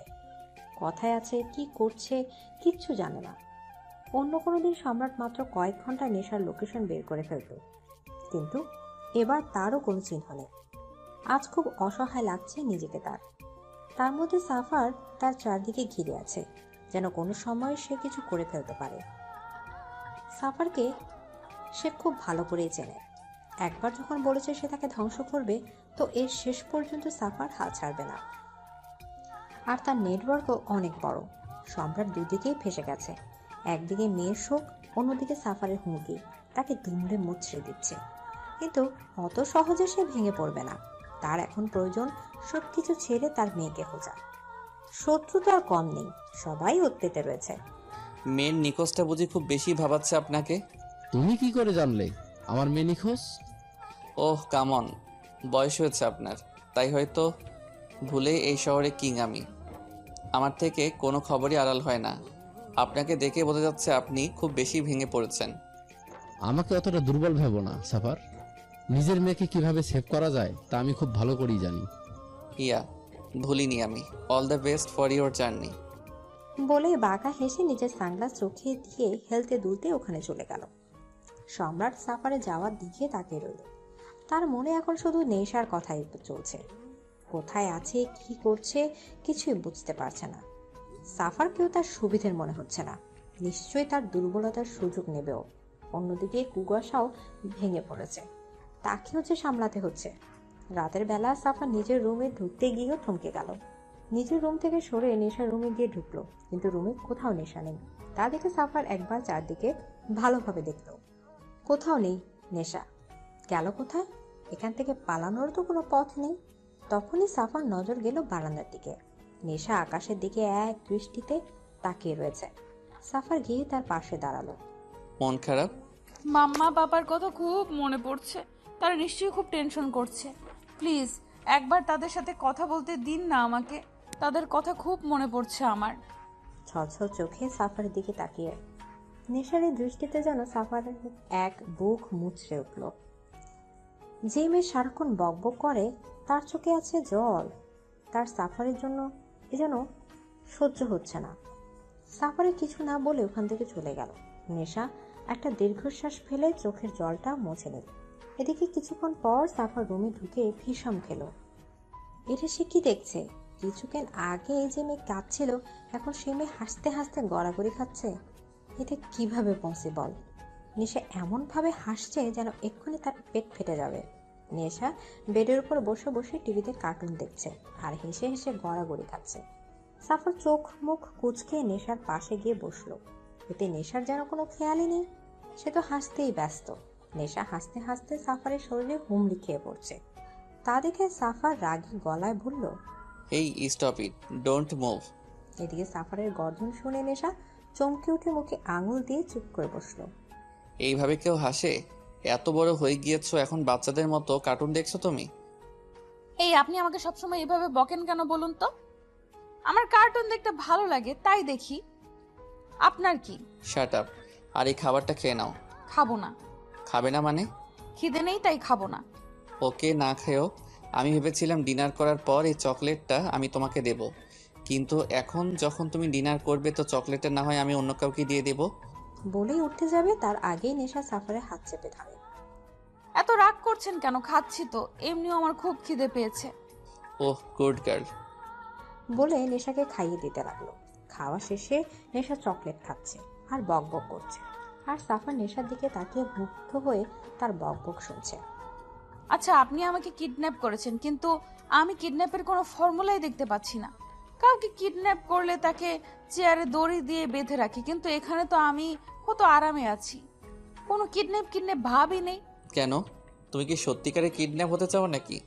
আসলে কি বলুন তো, কিডন্যাপ তো তাদেরই করে যারা স্পেশাল হয়, আর এখন আমিও কিডন্যাপ হয়েছি, মানে আমিও স্পেশাল। নিজেকে স্পেশাল মনে করার ফিলিংস কি স্ট্রং, তাই না? তুমি কি কোনো কথাই সিরিয়াসলি নিতে পারো না? নেই তো, আমার স্বপ্নটাকে আমি অনেক সিরিয়াস ভাবে নেই। তোমার স্বপ্ন? তা কি স্বপ্ন তোমার? আমার স্বপ্ন কোনো একদিন এক রাজকুমার বাইকে চেপে এসে আমাকে নিয়ে যাবে। বাইকে চেপে? কিন্তু আমি যতদূর জানি রাজকুমার সবসময় ঘোড়ায় চেপে আসে। ওহো, ওটা সবার স্বপ্ন হয়। আমার স্বপ্ন আমার রাজকুমার বাইকে চেপে আসবে, এসব বড় বড় গাড়ি গার্ড রেপুটেশন এসবের মধ্যে না। আমি দেবে গেছি, আমি চাই খোলা আকাশে উঠতে, বাইকে বসে পুরো দুনিয়া উপভোগ করতে। নেশার কথা শুনে সাফার এক দৃষ্টি তার দিকে তাকিয়ে রইল। কতটা ইনোসেন্ট একটা, কিরকম একটা মোহ ফেলে দিচ্ছে তাকে। নেশা নামক মোহটা এখন সব সময় সাফারের চারদিকে জড়িয়ে রয়েছে। এমএ নেশা গেছে সাফারের, সত্যি খুব কঠিন জিনিস। না চেয়েও নেশার মাতাল হতে ইচ্ছে করে। নেশা সাফারকে এভাবে তাকিয়ে দেখে ভ্রু নাচিয়ে বলল, কি হলো? কি কি দেখছেন এইভাবে? সাফার কিছু না বলে এক হাত নেশার গালে রেখে বুড়ো আঙুল দিয়ে ঠোঁটের কোণে লেগে থাকে চকলেট মুছে দিল। নেশা সাফারে এমন স্পর্শে কেঁপে উঠল। সাফারের চোখের নেশা তাকে ঘায়েল করছে, সে নেশায় ডুবে যেতে চাইছে। হঠাৎ করে সাফার নেশাকে কোলে তুলে নিল। নেশা অবাক হয়ে সাফার গলা জড়িয়ে ধরল। সাফার নেশাকে বেডে ভালো করে শুইয়ে দিয়ে গায়ে কম্বল জড়িয়ে দিয়ে মাথার হাত বুলাতে বুলাতে বলল, ঘুমিয়ে পড়ো। কিন্তু নেশা এইভাবে সাফারের দিকে তাকিয়ে রইল। তা দেখে সাফার নেশার কপালে এক চুমু এঁকে দিল। এতে লজ্জায় নেশা চোখ বুজে ফেলল। সাফার বাঁকা হেসে সেখান থেকে চলে গেল। নেশা সে সকাল থেকে চেঁচাচ্ছে তার ওয়াশরুমে পানি নেই বলে, কিন্তু কেউ তার কথা কানে নিচ্ছে না। সাফারও না জানে কি করছে, যে সকাল থেকে এখনো নেশা রুমেই আসেনি। নেশা এবার একটু রাগ করে রুমের বাইরে গেল। দরজার দুদিকে দুটো গার্ড দণ্ডায়মান। তাদের দেখে নেশা চেঁচিয়ে বলতে লাগলো, আপনার মালিকের কি কালো টাকার অভাব পড়েছে যে এখন কলের মধ্যে ঘোড়া দেখা দিয়েছে? কেন ম্যাডাম, কি হয়েছে? কি হয়েছে মানে? এতক্ষণ ধরে চেঁচাচ্ছি শুনতে পাচ্ছেন না? Sorry madam, room sound proof. What? তাহলে এতক্ষণ ধরে যে আমি চেঁচালাম তা শুধুই ছিল? খামোখা মাথা ব্যথা ধরালাম? ধুর, এত কথা বাদ সাত। এখন দেখুন আমার কলে পানি আসছে না কেন। ওকে ম্যাডাম, আমি দেখছি। একটা গার্ড চলে গেল। নেশা রুমে ঢোকার সময় পাশের রুমের দরজা খোলা দেখলো, ভেতরেও কেউ নেই মনে হচ্ছে। এই সুযোগে নেশা নিজের কাপড় নিয়ে পাশের রুমে চলে গেল। রুমে কেউ নেই। নেশা একটা স্বস্তির নিঃশ্বাস ফেলে ওয়াশরুমে ঢুকে পড়লো। দরজা নক করেই সামনে তাকাতেই নেশার চোখ চড়ক গাছ। সামনে একজন দানব খালি গায়ে একটা প্যান্ট পরা অবস্থায় শাওয়ারে ভিজছে। সাফারে ভেজা খালি বুক দেখে নেশা স্তব্ধ। সাফারও কিছু অবাক হলো নেশাকে তার ওয়াশরুমে দেখে। ওয়াশরুমে ঢুকলে যে দরজায় লক করতে হয়, দরজা লক্ষ্য করে দিতে হয়, সেই ম্যানারও কি আপনার জানা নেই?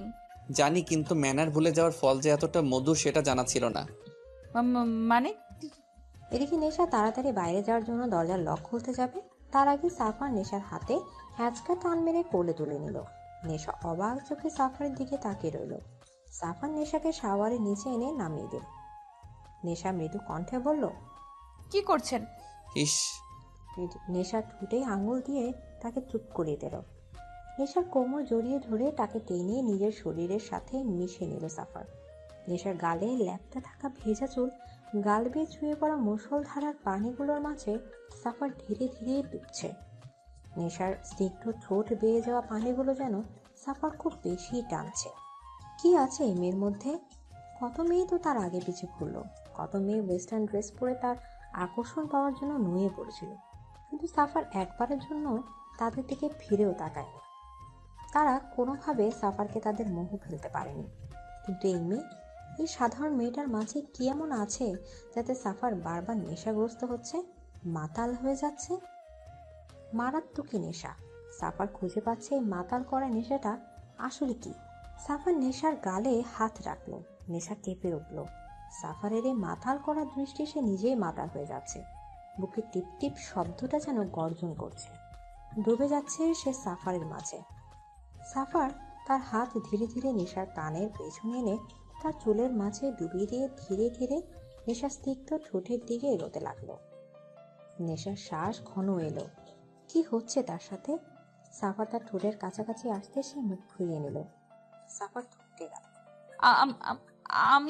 আমার ঠান্ডা লাগছে। নেশার কথা শুনে সাফার নেশার থেকে দূরে গিয়ে অন্যদিকে ঘুরে দাঁড়ালো। নেশা সেখান থেকে চলে আসতে যাবে, তার আগে সাফার নেশার হাত ধরে ফেলে। কোথায় যাচ্ছ? চোখ মুখ লাল করে বলল সাফার। আমার রুমে। সাফার নেশার হাতে হ্যাচকা টান মেরে নিজের কাছে এনে দাঁতে দাঁত চেপে বলল, ইডিয়েট! এই অবস্থায় বাইরে মেরে ফেলবো। এখানে চেঞ্জ করে নাও, আমি বাইরে ওয়েট করছি। বলেই সাফার বাইরে বেরিয়ে গেল।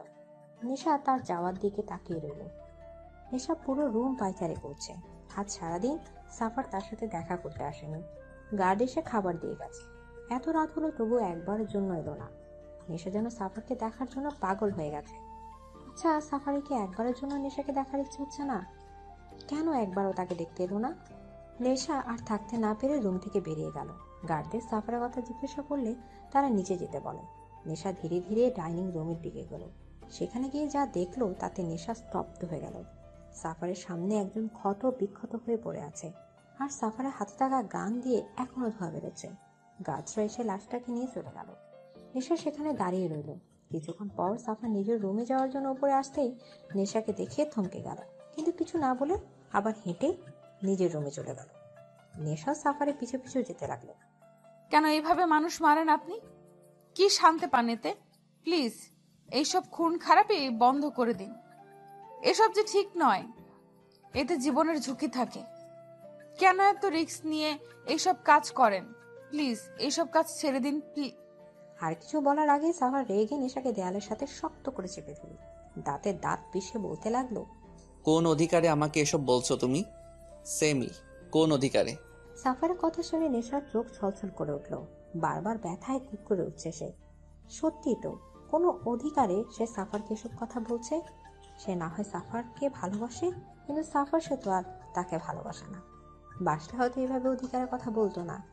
নেশার ঠোঁট কাঁপিয়ে কাঁদতে কাঁদতে বলতে লাগলো, আসলে আম সরি। সত্যি তো আপনার উপর তো আমার কোনো অধিকার নেই।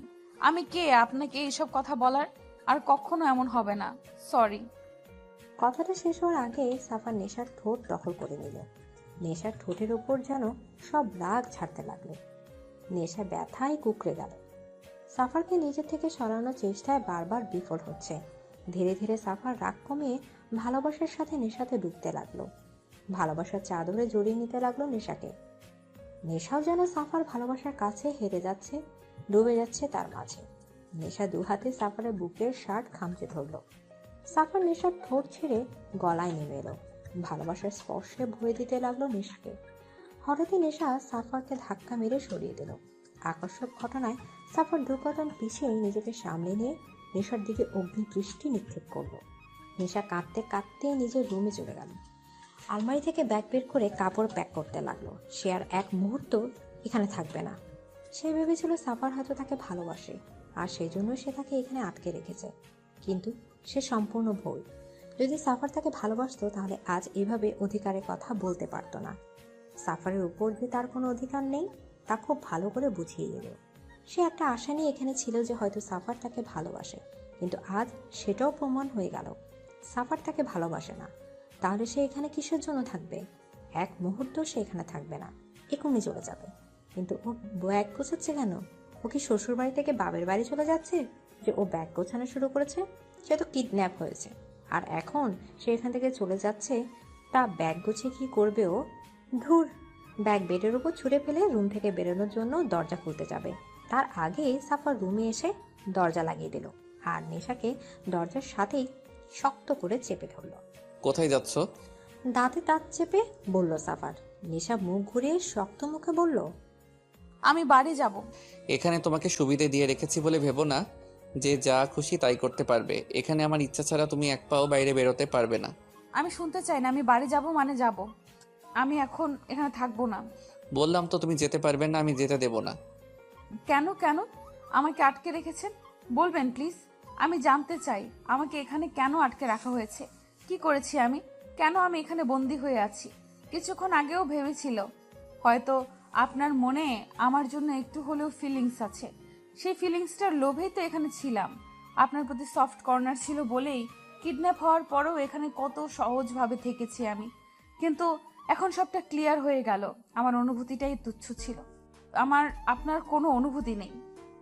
আমি খামোখা এত দূর ভেবেছিলাম আপনার ওপর আমার কোনো অধিকার নেই, তাই এখানে থাকারও কোনো মানে হয় না। এখন যদি মেরেও ফেলেন তাও আমি এখানে থাকবো না। আমি বাড়ি যাব, আর এক্ষুনি যাব। এদিকে নেশা কথা বলেই যাচ্ছে, আর সাফার এক দৃষ্টিতে নেশার দিকে তাকিয়ে আছে। নেশার কথাগুলো সাফারের বুকের বাঁ পাশে গিয়ে বিঁধেছে। সাফার কিছু না বলে নেশাকে তার বুকে জড়িয়ে নিল। নেশা স্তব্ধ হয়ে গেল। ইডিয়েট, এতদিনে এটাও বোঝোনি how much I love you. ভালোবাসি তোমাকে, বোঝো না তুমি? তোমার এত কাছে এসে তোমাকে বুঝিয়ে দিলাম আমার উপর তোমার অধিকার কি, তাও বুঝলে না ইডিয়েট। ভালোবাসি নেশা, খুব ভালোবাসি তোমাকে। সাফারের কথাগুলো নেশার নাক টেনে কাঁদতে লাগলো। নেশাকে কাঁদতে দেখে সাফার তাকে ছেড়ে দু হাতে বাহু ধরে বলল, কি হলো, কাঁদছো কেন? আপনি আমাকে ভালোবাসেন না, একদমই ভালোবাসেন না। বললাম তো ভালোবাসি। ভালোবাসলে আমাকে সবসময় এইভাবে ইডিয়েট বলতেন না। ইডিয়েটদের কেউ ভালোবাসে না, আপনিও ভালোবাসবেন না। বলেই হাত দিয়ে নাক ঘষল নেশা। নেশার কথা শুনে সাফার বাঁকা হেসে তাকে আবার জড়িয়ে ধরল। তুমি ইডিয়েট, অনেক বড় ইডিয়েট, কিন্তু ইডিয়েট হলেও তুমি শুধুই আমার। আমি আমার এই ইডিয়েটকেই ভালোবাসি। আমার এই ইডিয়েটকে চাই, বুঝেছো? সাফারের কথা শুনে নেশা ফিক করে হেসে সোফার পেছন থেকে জড়িয়ে ধরল। সাফার আরো শক্ত করে নেশাকে জড়িয়ে ধরল। কতদিন ধরে এদিন অপেক্ষা ছিল সাফার। নেশাকে বুকে নেওয়ার লোভটা সেই প্রথম রাতেই হয়েছিল, যেদিন সে গাড়িতে তার বুকের মাঝে ঘুমিয়েছিল। সেই থেকে সাফার বারবার তার বুকে শুধু নেশাকে চেয়েছে। আজ তাকে নিজের বুকে পেয়ে যেন সাফারের বুকের শান্তি হিমেল বাতাস বয়ে গেল। কখনো সে নেশাকে তার থেকে দূরে যেতে দেবে না, কখনো না। এভাবে বুকে জড়িয়ে ধরে রাখবে। এদিকে পরদিন সাফার আর নেশা দুজনে একসাথে খুনসুটিতে কাটিয়ে দিল। নেশা আজ সাফারকে বাইরে যেতে দেয়নি। সারাদিন বকবক করে সাফারের কান পাকিয়ে ফেলেছে। মাঝে মাঝে সাফার ধমক দিয়ে তাকে থামিয়ে দিল, তা শুধু ক্ষণিকের জন্যই। কিছুক্ষণ পর আবার শুরু হয়ে যায়। রাতে সাফার খাবার আনতে বাইরে যায়। খাবার নিয়ে রুমে আসতে সাফার থ হয়ে দাঁড়িয়ে আছে। নেশা একটা লাল ব্লাউজ আর পেটিকোট পরে সেই লাল শাড়িটা নিজের শরীরে শুধু প্যাঁচাচ্ছে। সাফারকে দেখে নেশা শাড়ি নিজের শরীর থেকে নেব। এই, আপনাকে কতবার বলেছি আমার রুমে নক করে আসবেন? নেশার কথা শুনে সাফারের রাগ মাথায় চড়ল। আমি আমার বাড়িতে কোথায় নক করে যাব কোথায় না তা তোমাকে বলতে হবে না। আর তুমি এখন শাড়ি পরছো কেন? বাইরে যাব তাই। বাইরে যাবে মানে? অত কথা বাদ দিন। আর আপনি বাইরে যান, আমি শাড়ি পরবো। সাফার কিছু না বলে হাত থেকে ট্রেটা টেবিলে রেখে নেশার দিকে এগিয়ে গেল। কি হলো, আপনাকে বাইরে যেতে বললাম আর আপনি এগিয়ে আসছেন কেন? নেশার ঠোঁটে আঙুল রেখে তাকে চুপ করিয়ে দিয়ে তার হাত থেকে আঁচল টেনে দিল। নেশা দু হাতে নিজেকে ঢাকার চেষ্টায় ব্যস্ত হয়ে পড়ল। সাফা সেদিকে কোনো খেয়াল না করে নেশাকে শাড়ি পরাতে লাগলো।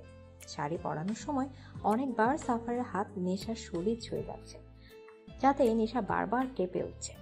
সাফার কুচিয়ে করে নেশার কোমরে খুশে দিল। নেশার সাদা পেটের মাঝখানে থাকা নাভিটা সাফারকে খুব বেশি টানছে। নিজেকে আটকে রাখতে না পেরে সাফা নেশার নাভির ওপর ঠোঁট বসালো। নেশার দম বন্ধ এলো। প্রায় অনেকক্ষণ পর সাফা নেশাকে শাড়িটা পরিয়ে দূরে গিয়ে নেশাকে দেখতে লাগলো। নেশা কোমরে হাত দিয়ে ছোট ছোট চোখে সাফারকে দেখতে লাগলো।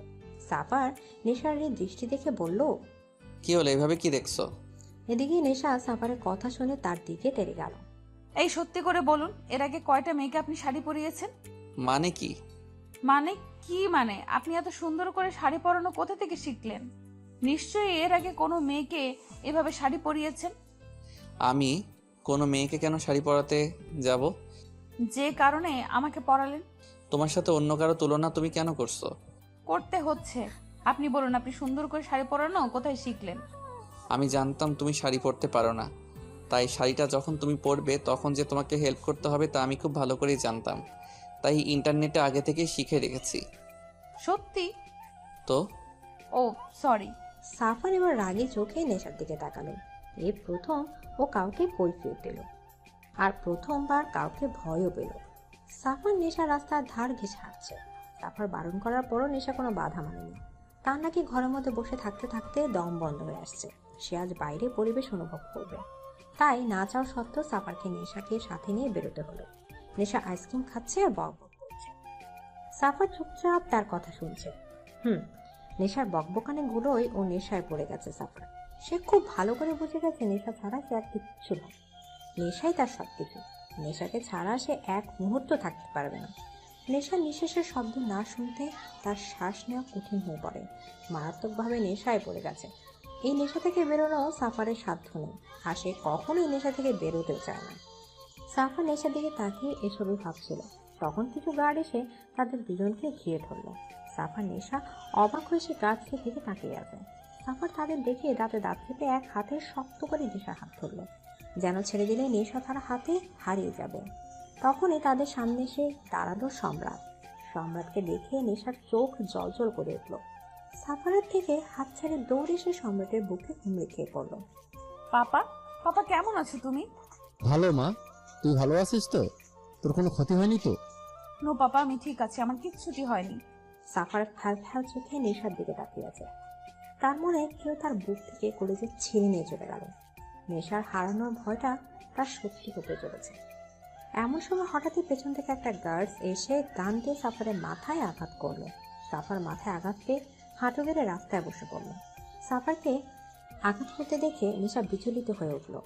পাপা পাপা, ওনাকে মারছে ওরা, ওনাকে মারতে বারণ করো, উনি কিছু করেনি, বিশ্বাস করো উনি কিচ্ছু করেনি। বলেই নেশা দৌড়ে সাফারের কাছে আসতে চাইলে তার আগে সম্রাট তার হাত ধরে ফেলে। অনেক কিছু করেছে ও তোকে ইউজ করে আমাকে ব্ল্যাকমেল করতে চেয়েছিল, কিন্তু ও জানে না এই সম্রাট নিজের পরিবারের জন্য কি কি করতে পারে। সম্রাটের কথা শুনে নেশা স্তব্ধ হয়ে গেল। কি বলছে সম্রাট? সাফার তাকে ইউজ করেছে? নো পাপা, তোমার কোথাও ভুল হচ্ছে। তুই ওকে চিনিস না, ও পারে না এমন কোনো কাজ নেই। তুই চল আমার সাথে।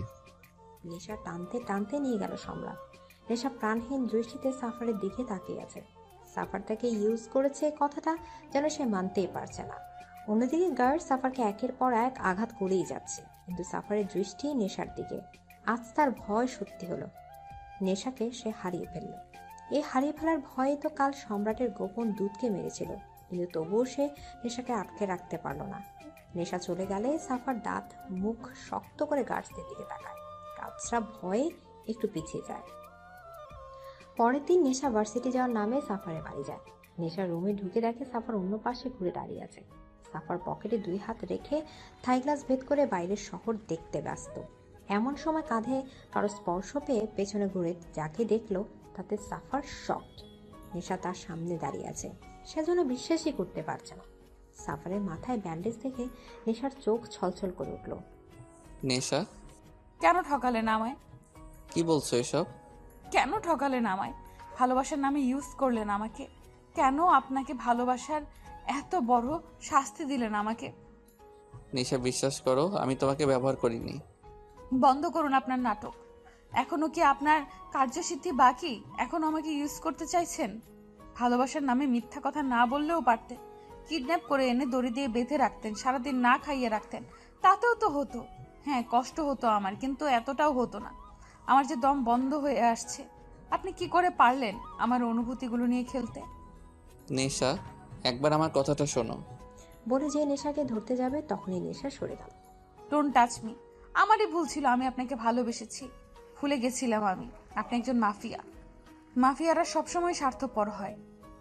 যারা নিজ স্বার্থে মানুষ খুন করতে পারে তারা কিভাবে কাউকে ভালোবাসতে পারবে? নেশা, আমি শুধু আপনাকে এক ঝলক দেখার জন্য এসেছিলাম। দেখা হয়ে গেছে, আমি চলে যাচ্ছি। আর কখনো আমার দেখা হবে না। আমি আপনার মুখও দেখতে চাই না। বলেই নেশা রুম থেকে বেরিয়ে গেল। নেশা, নেশা, লিসেন টু মি। সাফার পেছন থেকে ডাকার পরও নেশা তার কোনো কথা না শুনে বাড়ি থেকে বেরিয়ে গেল। সাফারের এখন নিজেকে অসহায় মনে হচ্ছে। যেভাবে হোক নেশার রাগ ভাঙাতেই হবে। নেশা তাকে ভুল বুঝেছে, এটা সে কিছুতেই মানতে পারছে না। যে করে হোক নেশাকে বোঝাতে হবে সাফার সত্যি তাকে কতটা ভালোবাসে।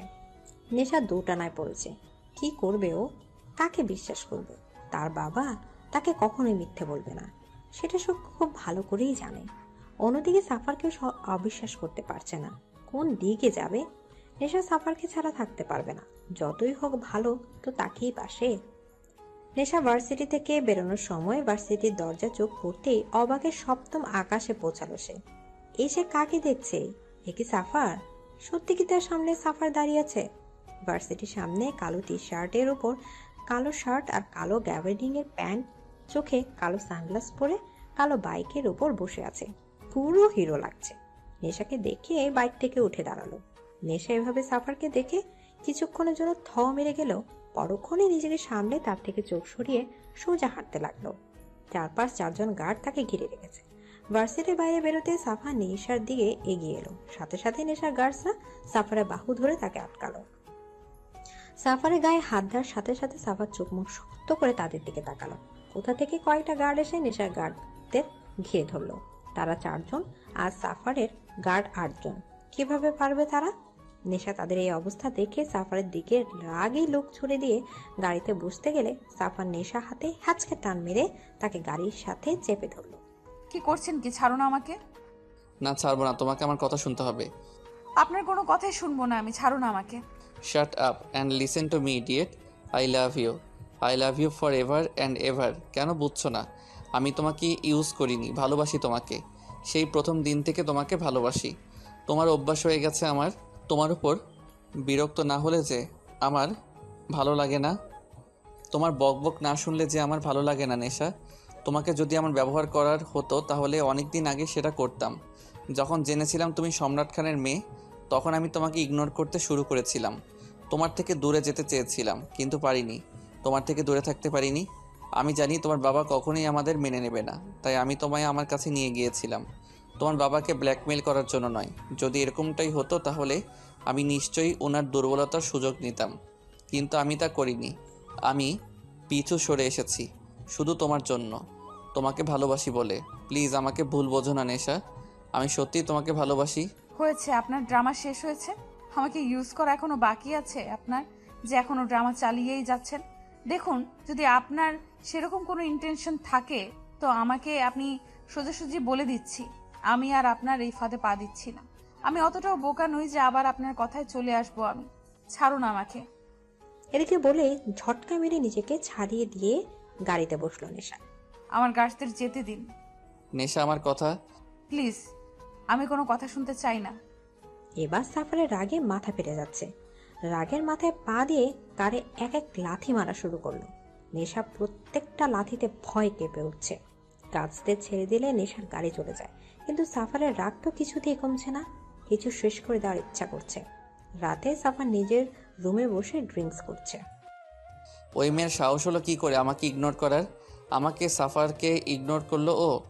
আমাকে বলছে আমি ড্রামা করছি। How dare she!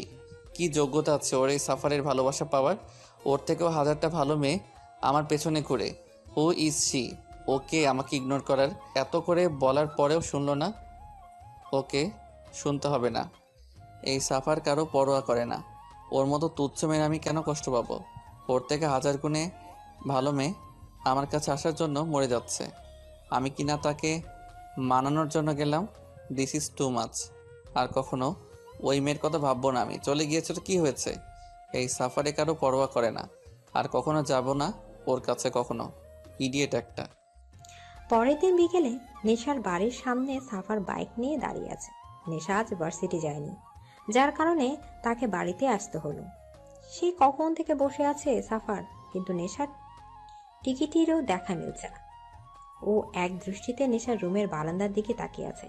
এমন সময় নেশা দু হাত উপরে করে হামি নিতে নিতে বারান্দা এলো। নেশাকে দেখে সাফার অটোমেটিক দাঁড়িয়ে পড়ল। বুকের ভেতর থকথক আওয়াজ শুরু হলো। একটা pink colour ladies T shirt আর পায়জামা পরা চুলগুলো এলোমেলো ঘুম ঘুম চোখে ছোট বাচ্চাদের মতো বারান্দায় এসে দাঁড়ালো। নেশার এই কিউটনেস যে সাফারকে ঘায়াল করছে সেদিকে তার খেয়ালই নেই। নেশা বারান্দার রেলিংয়ে হাত রেখে চারদিক দেখতে দেখতে হঠাৎই সাফারের দিকে চোখ গেল। সাফারকে দেখে নেশা ভূত দেখার মতো চমকে উঠে দূর দূর করে সোজা রুমে চলে যায়। এসে কাকে দেখলো? স্বপ্ন দেখছে না তো? সাফার তাদের বাড়ির সামনে। ও গড! একবার যদি তাকে নেশার বাবা দেখে ফেলে, লঙ্কা কাণ্ড বেঁধে যাবে। এখন সে কি করবে? এক হাত কোমরে আর হাতের আঙুল দাঁত দিয়ে কামড়ে ধরে রুমের মধ্যে পায়চারি করছে নেশা। চিন্তায় সে মরে যাচ্ছে।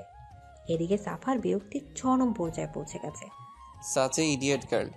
এইভাবে ভেতরে যাওয়ার কি মানে? একটু যে মন ভরে দেখবো তাতেও এই মেয়েটার প্রবলেম। একে নিয়ে যে কি করব। সাফার পকেট থেকে ফোন বের করে নেশাকে ফোন দিল। নেশা পায়চারি করছিল, এমন সময় ফোন বেজে ওঠে। সাথে সাথে নেশা চমকে ওঠে। উফ!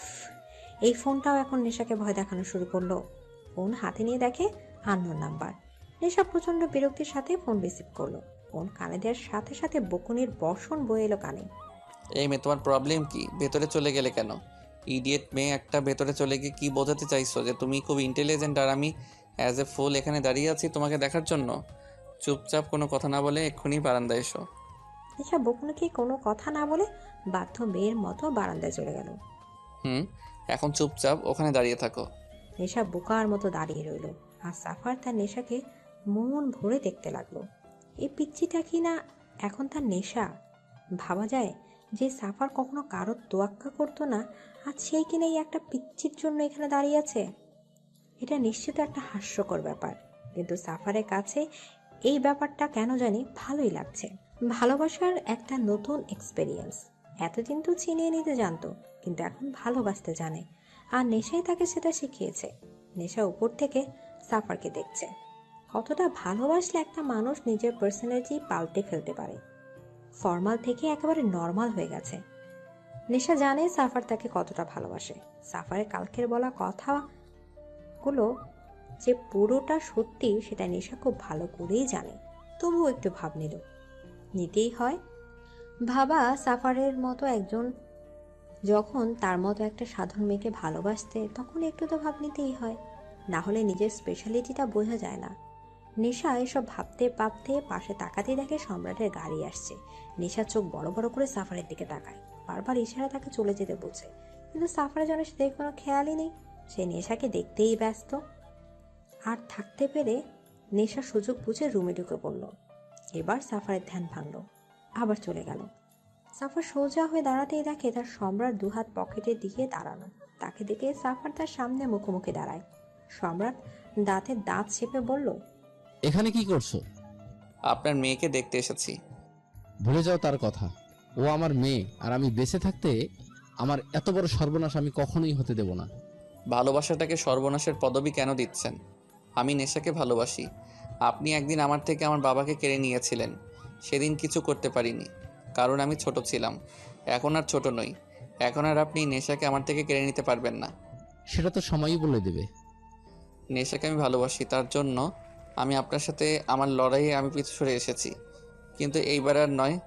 নেশাকে ভাবার লড়াইয়ে আমি পিছনে আসছি না। নেশা শুধু আমার। I love her and she also love me. নিজের মেয়েকে কি করে দমিয়ে রাখবেন? সম্রাট কিছু না বলে সাফারের দিকে এক দৃষ্টিতে তাকিয়ে রইল। বেশ কিছুক্ষণ পর বলল, চলে যাও এখান থেকে। নেশাকে না নিয়ে ফিরছি না। ওকে, অল দ্য বেস্ট। এদিকে বলেই সম্রাট সাফারে পাশ কাটিয়ে বাড়ির ভেতর ঢুকে পড়ল। সবাই ডাইনিং টেবিলে বসে আছে। কুয়াশা নেশাকে খাইয়ে দিচ্ছে, আর নেশা চুপচাপ খাচ্ছে। তার গলা দিয়ে খাবার নামছে না। বাইরে সাফার না খেয়ে দাঁড়িয়ে আছে এক পলকটাকে দেখার জন্য, আর সে এখানে বসে বসে গিলছে। কিছু বলতেও পারছে না তার বাবার জন্য। সে জানে এখন যদি সে না খায় তো তার বাবাও খাবে না, আর তার বাবা না খেলে তার মাও খাবে না। তাই চুপচাপ গিলতে হচ্ছে তাকে। কোনো রকম একটুখানি খেয়ে নেশা বলল, হয়েছে, আর খাবো না। হয়েছে মানে? কিছুই তো খেলি না। আমার পেট ভরে গেছে মা, আর খেতে পারবো না। বলেই আর কাউকে কিছু বলার সুযোগ না দিয়ে সেখান থেকে চলে গেল। সম্রাট কুয়াশা তার যাওয়ার দিকে তাকিয়ে রইল। মেয়েটা দুদিনে কেমন চুপসে গেছে। অন্য দিনে হলে এতক্ষণে কথা বলে তাদের কান পাকিয়ে দিত, একাই পুরো বাড়ি মাতিয়ে রাখত। তো আজ একটা কথাও মুখ ফুটে বলল না। আজ মেয়েটা বাড়িতে থেকেও কেমন যেন বাড়িটা ফাঁকা ফাঁকা লাগছে। সম্রাট হাত ধুয়ে উঠে গেল। কোথায় যাচ্ছেন? নিজের মেয়ের ভবিষ্যৎ ঠিক করতে। বলে বাড়ির বাইরে চলে গেল। কুয়াশা একটা দীর্ঘশ্বাস পেল। সম্রাট এসে সাফারের সামনে দাঁড়ালো। সম্রাটকে দেখেও না দেখার ভান করে বসে রইল সাফার। কেন চলে যাচ্ছ না এখান থেকে? বলেছি তো, নেশাকে ছাড়া আমি কোথাও যাব না। কেন এমন করছো? ভালোবাসি তাই। তুমি যে নেশাকে ভালোবাসো তা আমি কি করে বিশ্বাস করব? তুমি তো সবসময় আমার উপর প্রতিশোধ নিতেই মেতে আছো। কি বলতে পারি, এটাও তোমার একটা চাল নয়? আপনার বিশ্বাস করা আর না করাতে আমার কোনো যায় আসে না। প্রমাণ করতে পারবে তুমি আমার মেয়েকে সত্যিই ভালোবাসো? প্রয়োজন বোধ করি না। তাহলে নেশাকে ভুলে যাও। ইম্পসিবল। চেষ্টা করলে সবই পসিবল। আমি সেই চেষ্টাটা করতে চাই না। আমার মেয়ের জন্য তুমি তোমার কালো দুনিয়ার ক্ষমতা ছাড়তে পারবে? সম্রাটের কথা শুনে সাফার একবার তার দিকে তাকিয়ে আবার অন্যদিকে তাকালো। সম্রাট নিজের পকেট থেকে একটা কার্ড বের করে সাফারের দিকে এগিয়ে দিয়ে বলল, সময় হলে আমার অফিসে চলে এসো। তার প্রয়োজন হবে না। তাহলে নেশাকে ভোলার প্রয়োজন পড়তে পারে। বলে বাইকের উপর কার্ডটা রেখে চলে আসার জন্য পেছনে ঘুরতে সাফার বলে উঠল, বারবার নেশাকে ভোলার ভয় দেখাচ্ছেন আমাকে। প্রয়োজন পড়ে তাই। বলেই হেলতে দুলতে ওখান থেকে চলে গেল।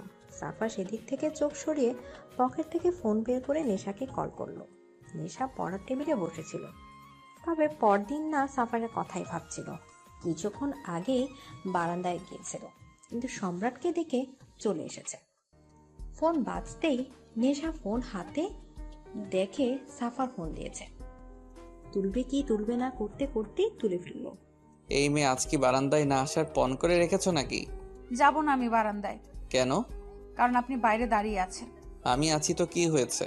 আমি আর কখনো আপনার সামনে যাব না। কেন?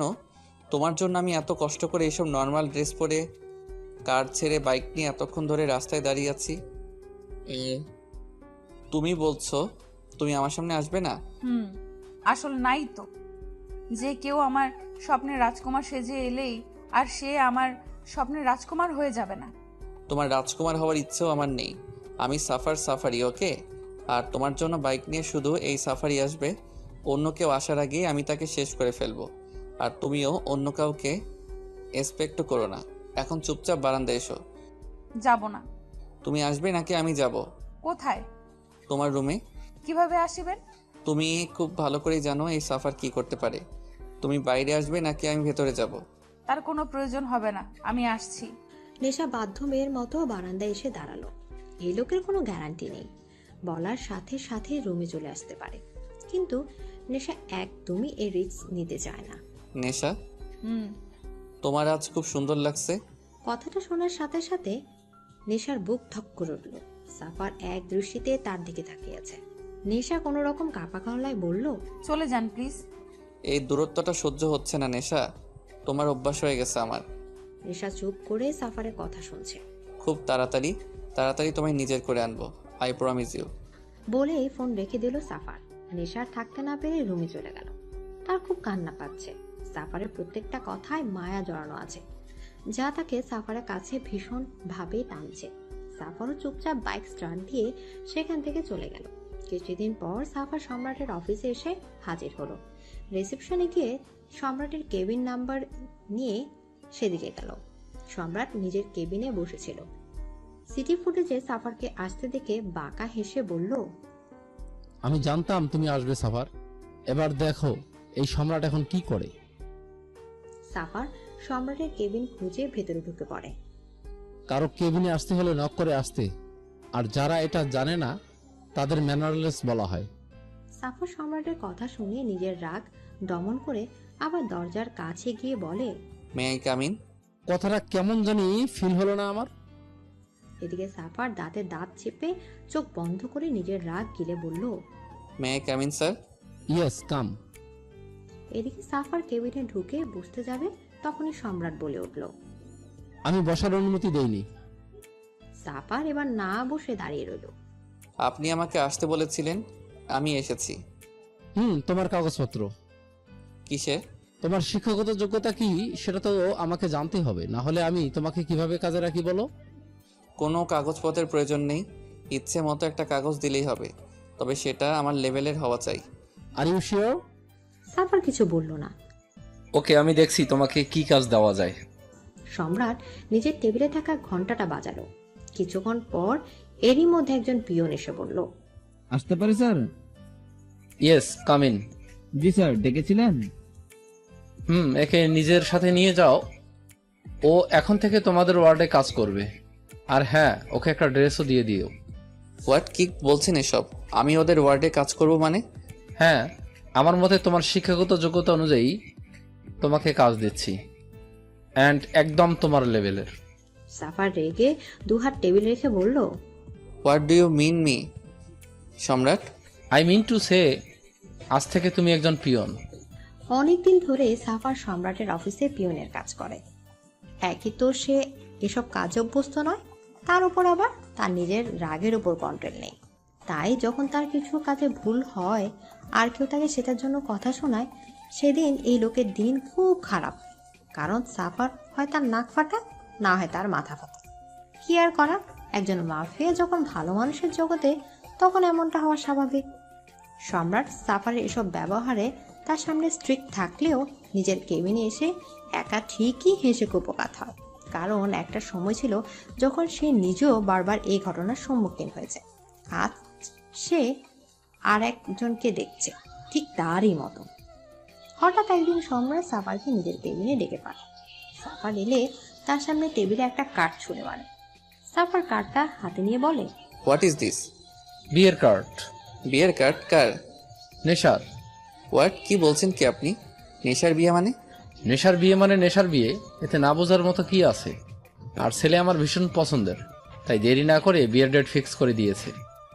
বিয়ের দিন চলে এসো। আপনি মজা করছেন আমার সাথে? আমি নেশার জন্য এখানে পড়ে আছি আর আপনি বলছেন নেশার বিয়ে, আবার সেই বিয়েতে আমাকে ইনভাইটও করছেন। কেন ইনভাইট করা উচিত হয়নি বুঝি? তবে আমার তো মনে হয় সেই বিয়েতে তোমার থাকাটা খুব দরকার। ইনফ্যাক্ট চিফ গেস্ট হয়ে থাকা দরকার তোমার। বন্ধ করুন আপনার এসব মজা। আমি এতদিন এত সব কিছু সহ্য করছি শুধুমাত্র নেশাকে পাওয়ার জন্য। ওয়েট ওয়েট ওয়েট, কি বললে তুমি? তুমি আর সহ্য করছো? একটা কথা তোমাকে ক্লিয়ার করে দেই, তুমি কিছু সহ্য করনি, বরং আমি তোমাকে সহ্য করেছি। ওকে? আর এখন আমার সহ্যের সীমা ছাড়িয়ে গেছো। সো আমি তোমার উপর কিছুতেই ডিপেন্ড করতে পারি না। তাই তুমি এখন থেকে অফিসে না আসলেই খুশি হব। আর হ্যাঁ, বিয়েতে অবশ্যই মনে করে চলে আসবে। Best of luck. বলে সম্রাট বেরিয়ে যেতে লাগলো। আর সাফার পেছন থেকে চেঁচিয়ে বলল, আপনি যাই করুন না কেন, নেশা শুধু আমার, আর আমি তাকে অন্য কারো হতে দেব না। এর জন্য আমার যা করা উচিত আমি তাই করব। আর পছন্দ করা ছেলেকেও আমি শেষ করে দেব। কেউ নেশার দিকে চোখ তুলে তাকানোর সাহসও পাবে না। She is only mine, got it? সম্রাট সাফারের কথা শুনে একটু থেমে বাঁকা হেসে ওখান থেকে চলে গেল। সাফারের রাগে মাথা ফেটে যাচ্ছে, সবকিছু শেষ করে দেওয়ার ইচ্ছা হচ্ছে। হাতে থাকা কার্ডটা ছেঁড়ার প্রস্তুতি নিতেই মনে হলো আগে দেখি তো নিক যে কোন ইডিয়েট তার কাছে তার নেশাকে কাটতে চাইছে। সাফার খাম থেকে কার্ড বের করে মাথা ঘুরতে লাগলো। সে স্বপ্ন দেখছে না তো, এ তো নেশার পাশে তারই ছবি, তারই নাম। তার মানে সম্রাট তার সাথে নেশার বিয়ে। সাফার বাম হাতে মাথার পেছনে চুলকাতে চুলকাতে ভাবছে, এই শ্বশুর নামক প্যারাটা তো তাকে নাকানি চুবানি খাইয়েই ছাড়লো। আজ সাফার আর নেশার বিয়ে সম্পন্ন হলো। বিদায়ের সময় নেশা তার মাকে জড়িয়ে ধরে অনেক কেঁদেছে। কুয়াশা তার চোখের জল মুছিয়ে দিয়ে বাইরে নিয়ে এলো। কুয়াশা নিজেই ভেতর থেকে ভেঙে পড়ে, কিন্তু মেয়ের সেটা সে প্রকাশ করতে চায় না। নেশা গিয়ে তার বাবাকে জড়িয়ে ধরল। সম্রাট এক হাতে তার মেয়েকে জড়িয়ে ধরে সাফারকে উদ্দেশ্য করে বলল, মনে করো না আমাদের লড়াই এখানেই শেষ, এখন তো শুধু শুরু। এই লড়াই সারা জীবন চলবে আমাদের মাঝে। তার কথা শুনে কুয়াশা নেশা দুজনে অবাক হয়ে তাদের দিকে তাকালো। সাফার শান্ত দৃষ্টিতে সম্রাটের দিকে তাকিয়ে রইল। সে জানে সম্রাট কোনো লড়াইয়ের কথা বলছে। যখন আপনার মেয়েকে পাওয়ার লড়াইয়ে আমি জিতেছি, তাকে ভালোবাসার লড়াইয়েও আমি জিতব। All the best my son in law. Thanks. এই কথাটা কেমন জানি ফিল হলো না আমার। থ্যাঙ্কস বাবা। সম্রাট সাফারকেও জড়িয়ে ধরল।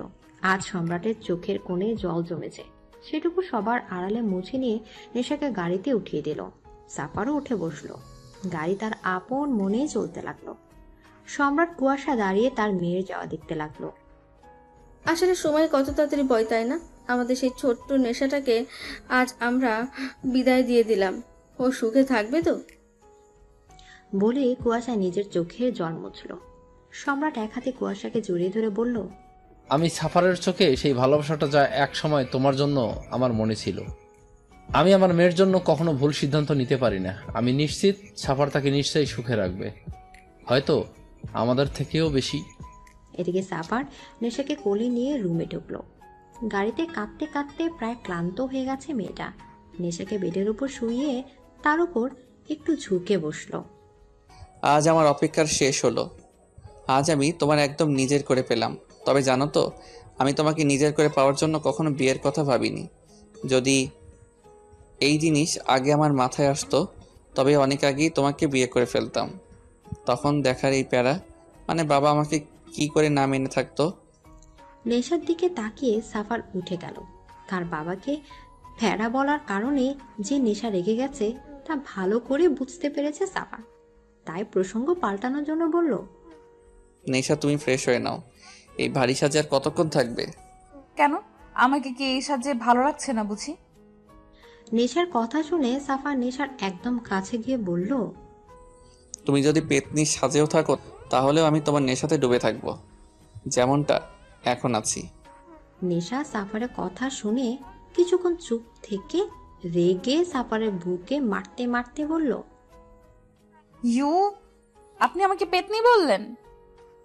সাফার হাসতে হাসতে নেশার হাত দুটো টেনে বেডে শুয়ে দিয়ে তার উপর আধশোয়া হয়ে বলল, তুমি পেতনি হলেও শুধুই আমার, বুঝেছ? বলে নেশার নাকে নাক ঘষল সাফার। তার কথা শুনে নেশার লজ্জায় যায় যায় অবস্থা। নেশার লজ্জা মাখা মুখ থেকে সাফারের সবকিছু এলোমেলো হয়ে গেল। তার আর কোনো দিকে খেয়াল নেই। সে শুধু এখন নেশাতেই ডুবতে আর নেশায় মেতে আছে। ওরা ভালোবাসার নেশায় মেতে থাকুক।